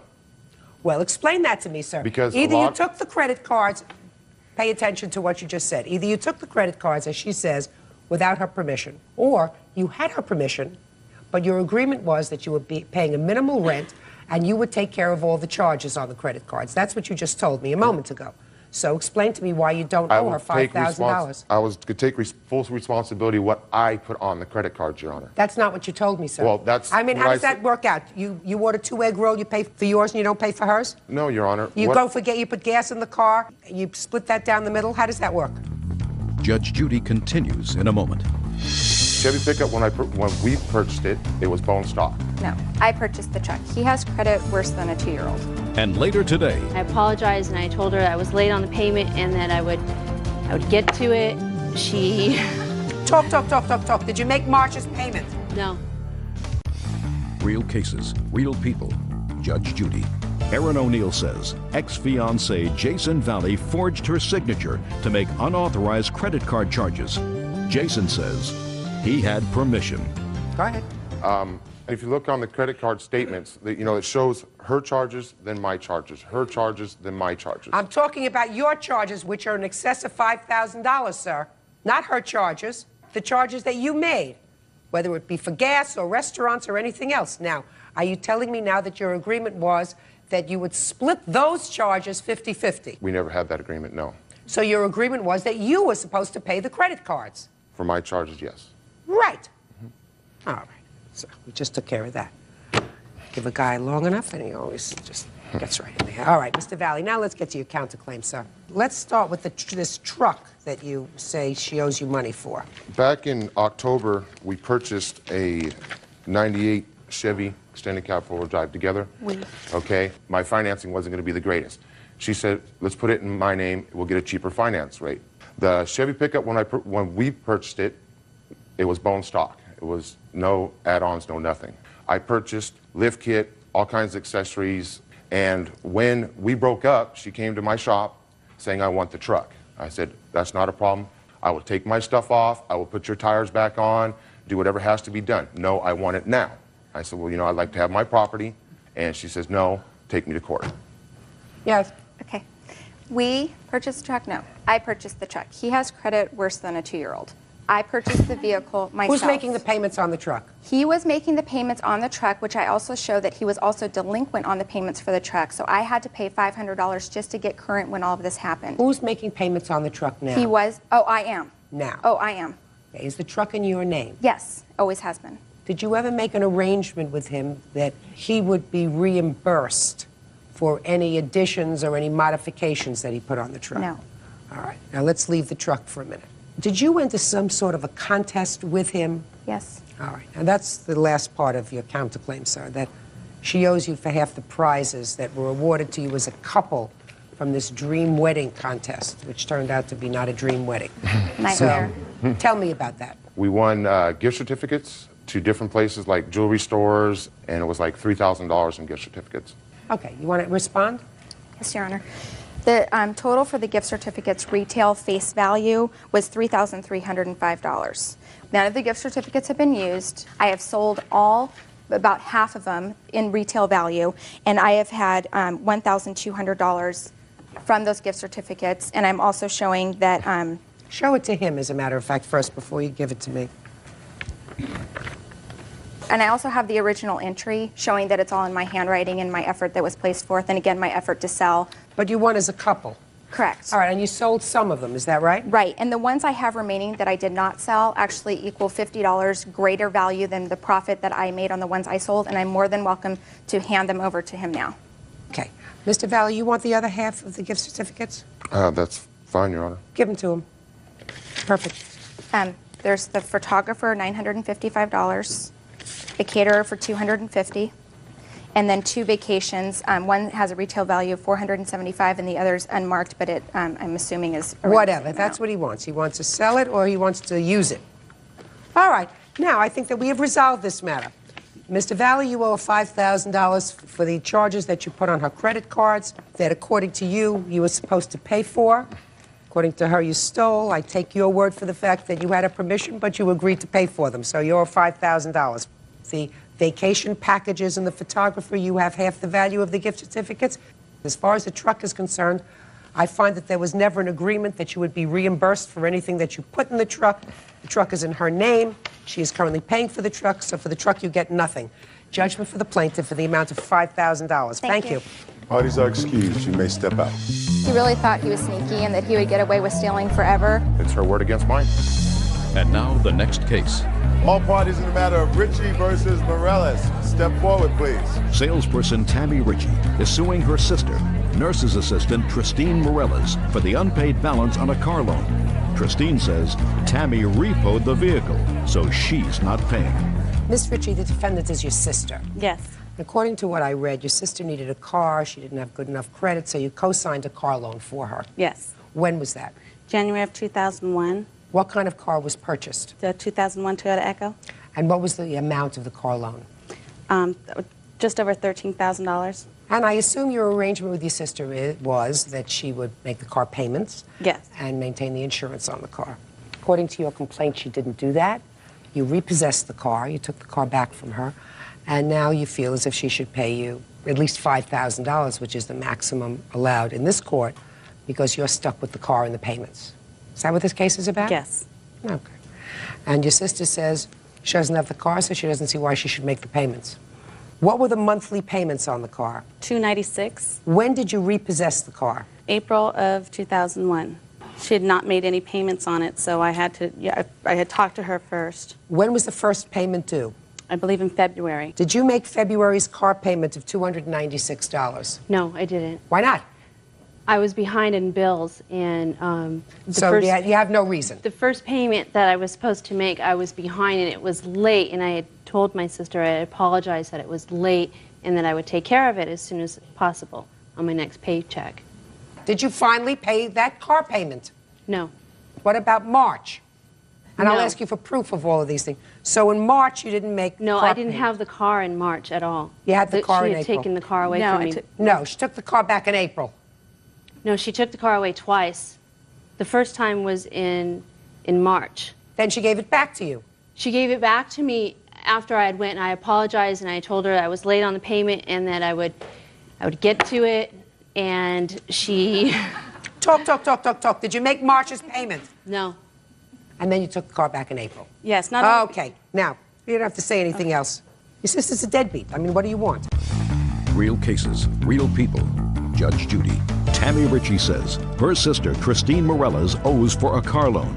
Christine says Tammy repoed the car prematurely. What kind of track record did your sister have with you that would have said to you this was a smart thing to do? Well, it's my sister, and I wanted to help her. She has the 2 kids. She has a job. She said she couldn't get to work, and she was having problems. So she needed a brand new car?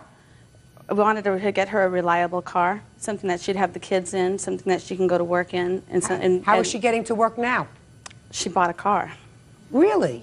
When did you buy a car? 2 weeks ago, 3 weeks ago. Really? What did you use for money? My income tax return. What kind of car did you buy? It's an '89 Honda Prelude. That's what you should have bought before, not a brand new car. But the agreement was that she was going to take care of this car and buy a car. Let me see the papers on it, please.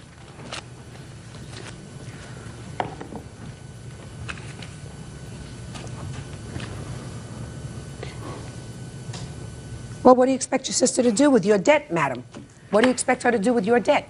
You know, paying the car and making my payments wasn't a problem. You didn't make the payment. The first payment was late, and I made the agreement that I would pay her, and that wasn't a problem.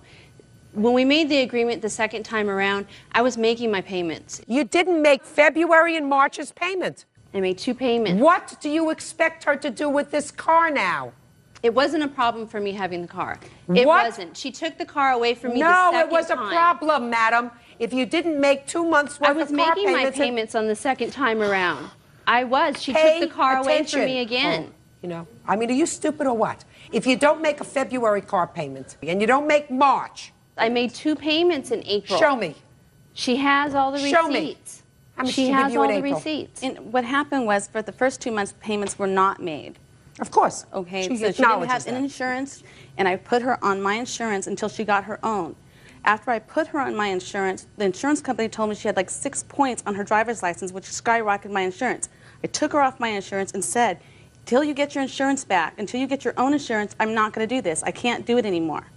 And that's when she just gave up and didn't want to pay anymore. I tried everything in there. What do you intend to do with this car? Well, if things go well today, I intend to take both the cars into to a dealership, turn them both in, and apply this as a deposit. If everything goes well today, I want to apply it toward a deposit. Everything goes well, Miss Ritchie, is a problem. Because what you're asking me to do is to say, you probably will get this amount of money for your car. And I can't do that. I don't know whether it's going to be $3,000 or $4,000. I have no idea, and neither do you. I'm sorry, I do. I've looked into doing it. This is not something I've not done lightly. It's taken me a while to do this. The car payment right now, Blue Book's at $6,000, $7,000. The car's still owing about $11,000 on it. Okay, let me go back and check the Blue Book.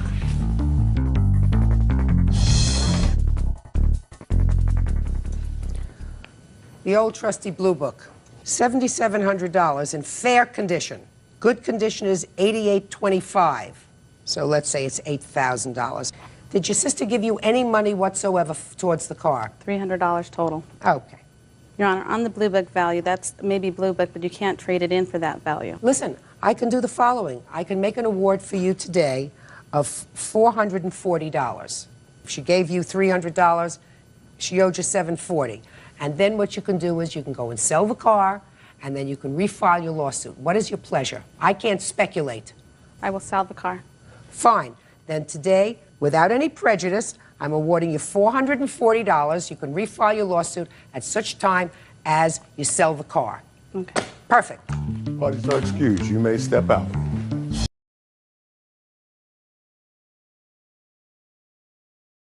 That's case number 84 on the calendar in the matter of Dennis versus Pierce. Parties have been sworn in, Judge. You may be seated. Ladies, have seats, please. All right, I have a claim and I have a countersuit. The claim is that, Miss Dennis, you bought a home from the defendant. Yes, ma'am. On substantial acreage, 5 acres? Yes, ma'am, that's correct. And it is your claim that there was a damaged bathtub. A latent defect, yes. Don't give me latent defect. There was a damaged bathtub. Yes, ma'am. And it cost you a substantial amount of money to fix that bathtub. Yes, ma'am. In addition, you claim that the defendant has embarked upon a course of harassment by calling Child Protective Services on your family, for which you also want to be compensated. Yes, ma'am. The defendant says he never made any calls to Child Protective Services. Is that right, sir? This is true, Your Honor. That the home that you purchased was purchased as one usually purchases a home. You had a home inspection, an inspector of your own choosing, and whatever defect was found should have been found by the inspector. He says, however, that you actually owe him money. You had left certain property with the consent of the plaintiff on the acreage in a shed, and it was the arrangement that you would take that property after the closing. That's correct, Your Honor. And that the defendant, in retaliation for the fact that you weren't going to pay her for this bathtub, locked the shed, couldn't get to your property. Subsequently, the shed was removed. She put your property at another location, and a lot of it was either damaged or destroyed. That's true. Okay. I don't know if it's true or not, but that's your claim. Yes. So, Miss Dennis, when did you purchase the house from Mr. Pierce? On January 22nd. And when did you have the home inspection? I have a copy of it here. I'd like to see it. It was done before we bought the home. Of course. Stupid to have it afterwards. This is the advertisement of the home. No. I just want to see your inspection.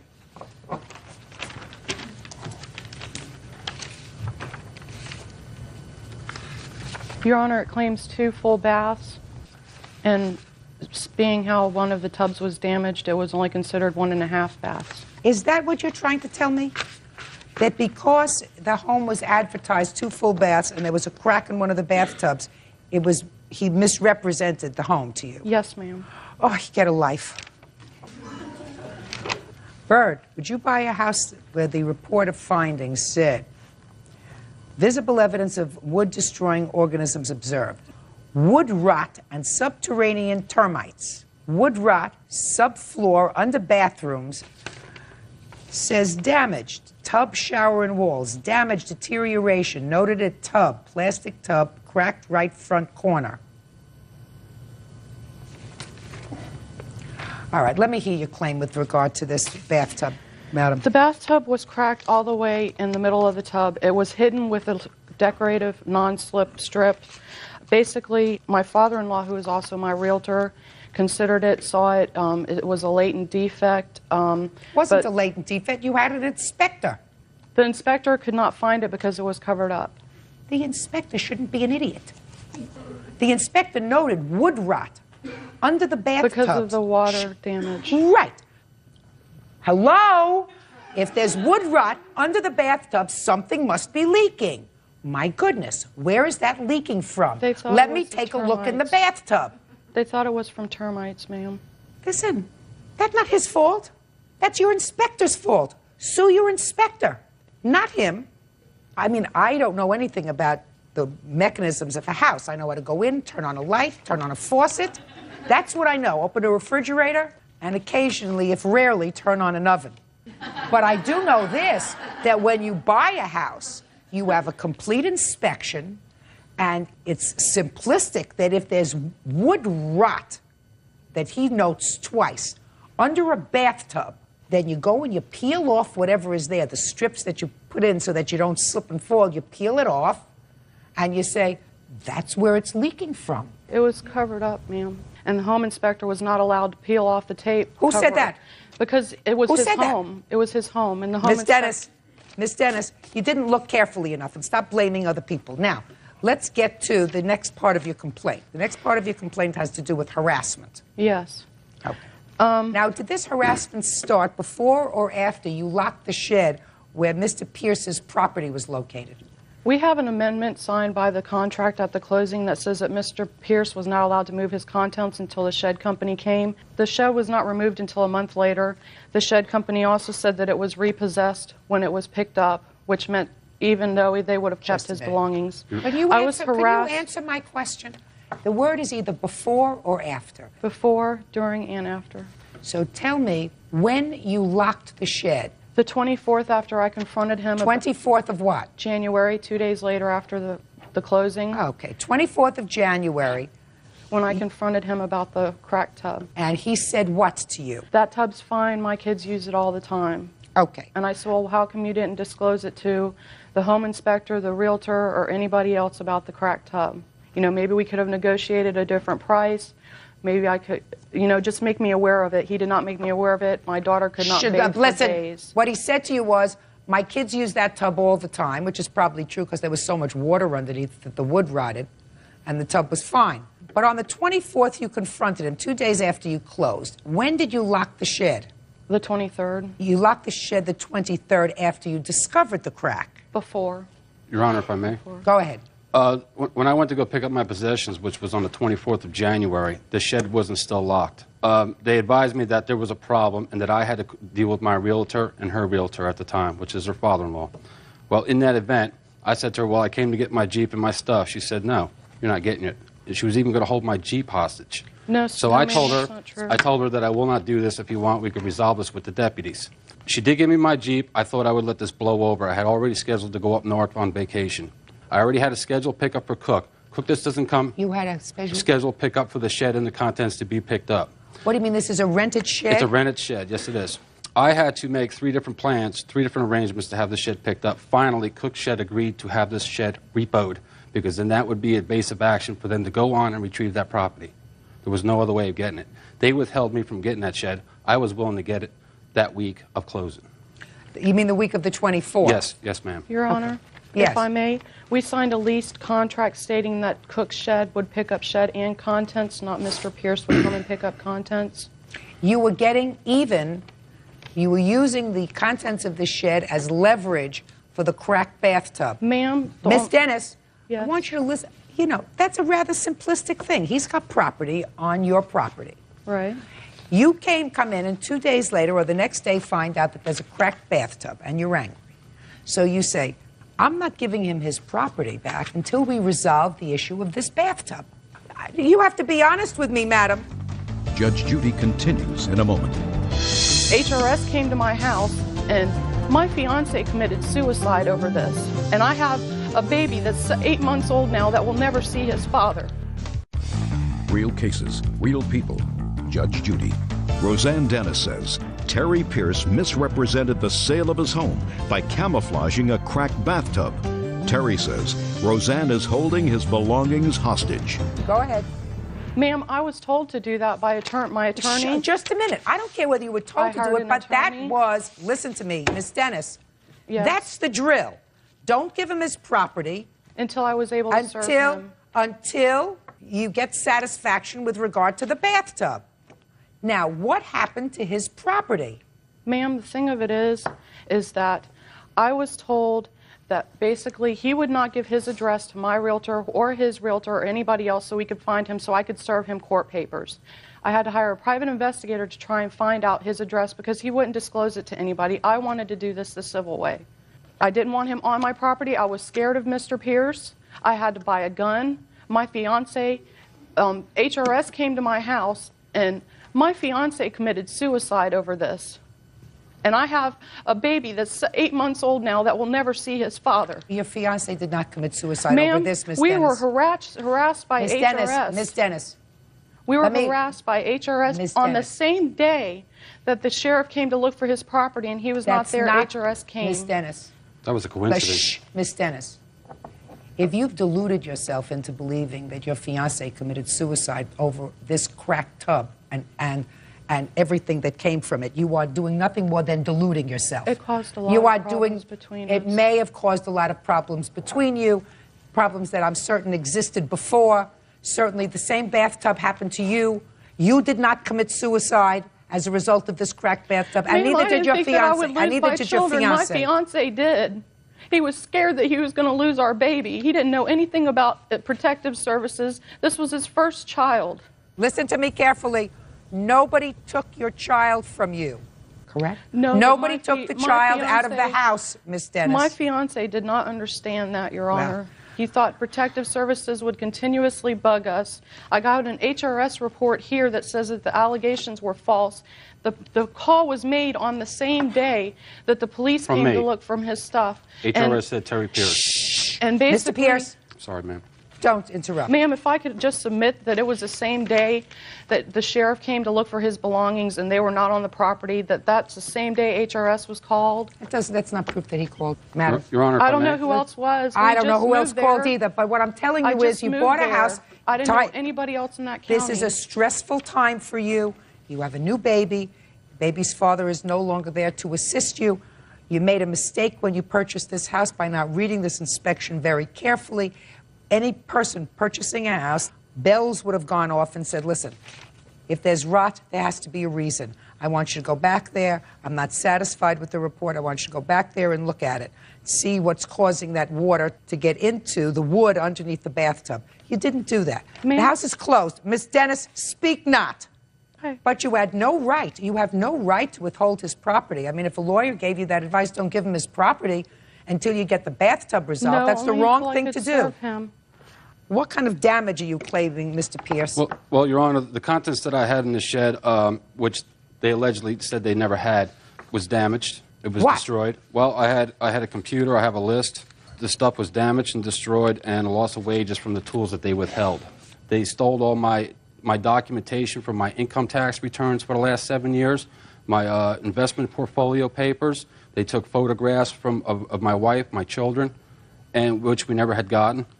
You never got them back? I never got them back, ma'am. No, I didn't. What did the plaintiff do with your property?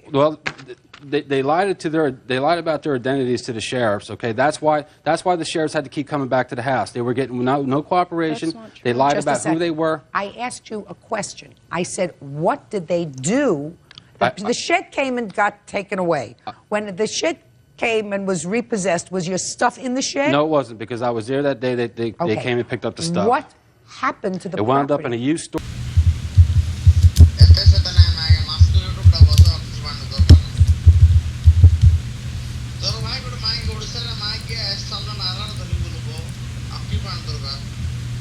हाँ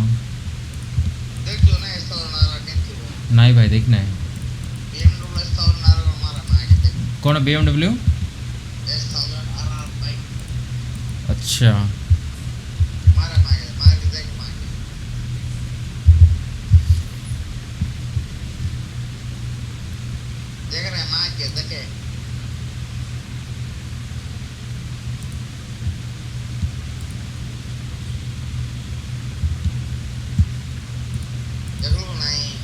BMW S11R परा अच्छा S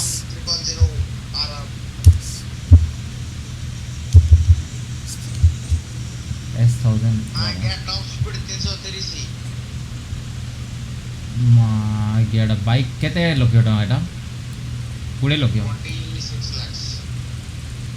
46 lakhs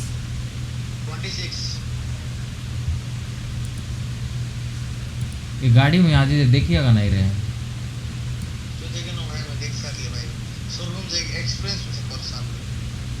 experience में कोई sir लोग है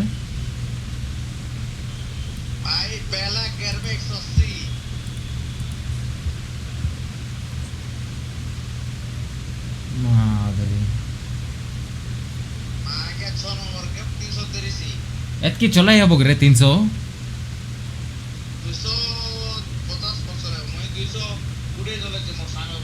road कहीं रे road कूटी अच्छी सेंदी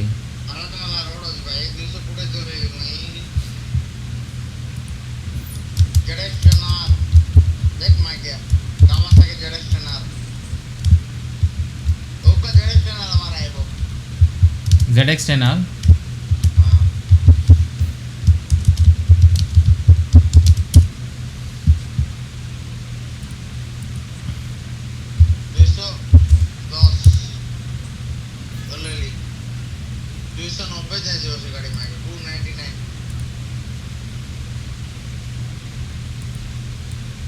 एटा एटा निंजा कावासाकी आको कोई बेगरे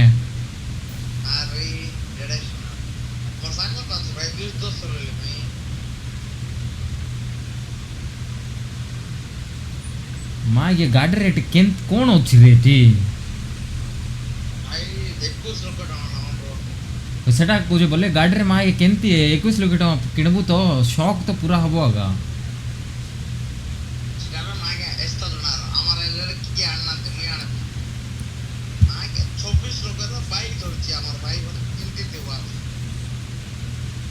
बोले नहीं सब गान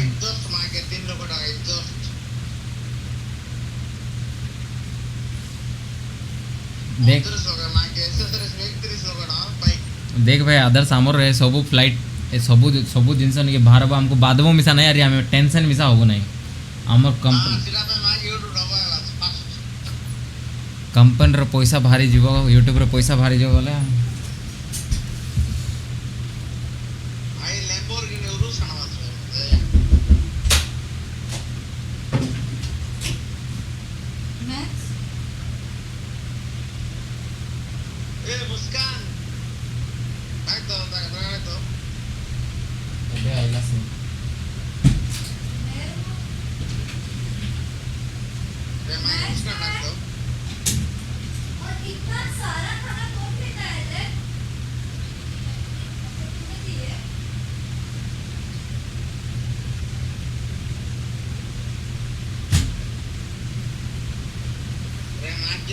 को जाइए से रो 2 मिनट रो 2 मिनट रो एंती लाइन रहेगा था कहूँ 2 मिनट पानी पियास चाहिए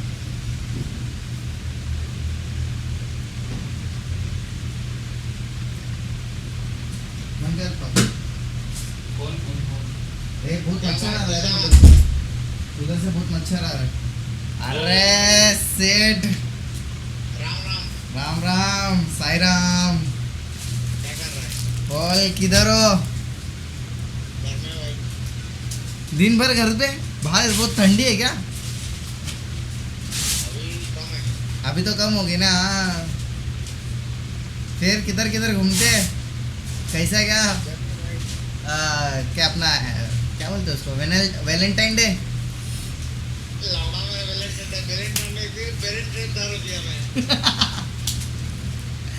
यही तो होता है सिंगल लोगों का बिंदास दारू पियो कोई रोक टोक नहीं एंजॉय हाँ ना इधर वैलेंटाइन में सिर्फ एक लड़की सिंगल लोगों के लिए अनेक लड़की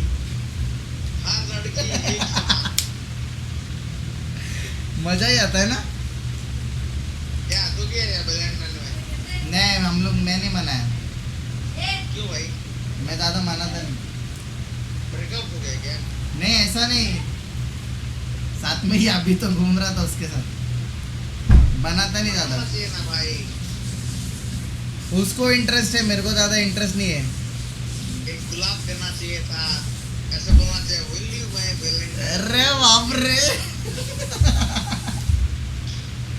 मैंने बोला ही नहीं ऐसा आपने बोला क्या किसको 4 साल पहले बोला था कभी कभी 4 साल पहले और अभी दारू को बोलते ना अभी दारू को बोले भाई दारू को वैलेंटाइन बनेगी बोली दारू सबसे बेस्ट है हाँ तो भी बोलती है भाई कोई मना नहीं करती कोई बकचोदी नहीं एक नशा दिला देते ना हाँ अपने धुन में खाना पानी हुआ हो गया आपके इधर वो पूजा कब होता है वो क्या कृष्ण भगवान का क्या बोलते हैं उधर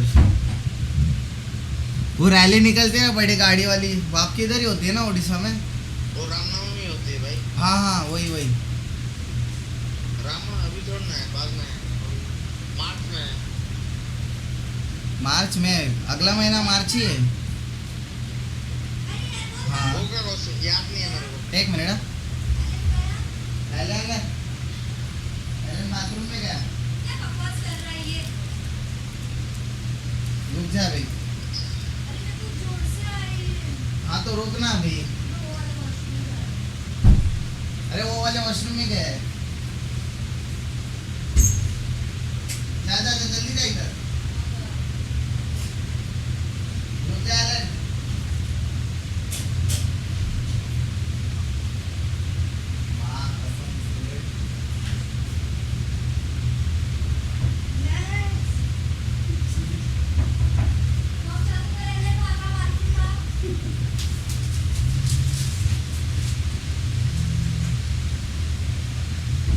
कट हो गया था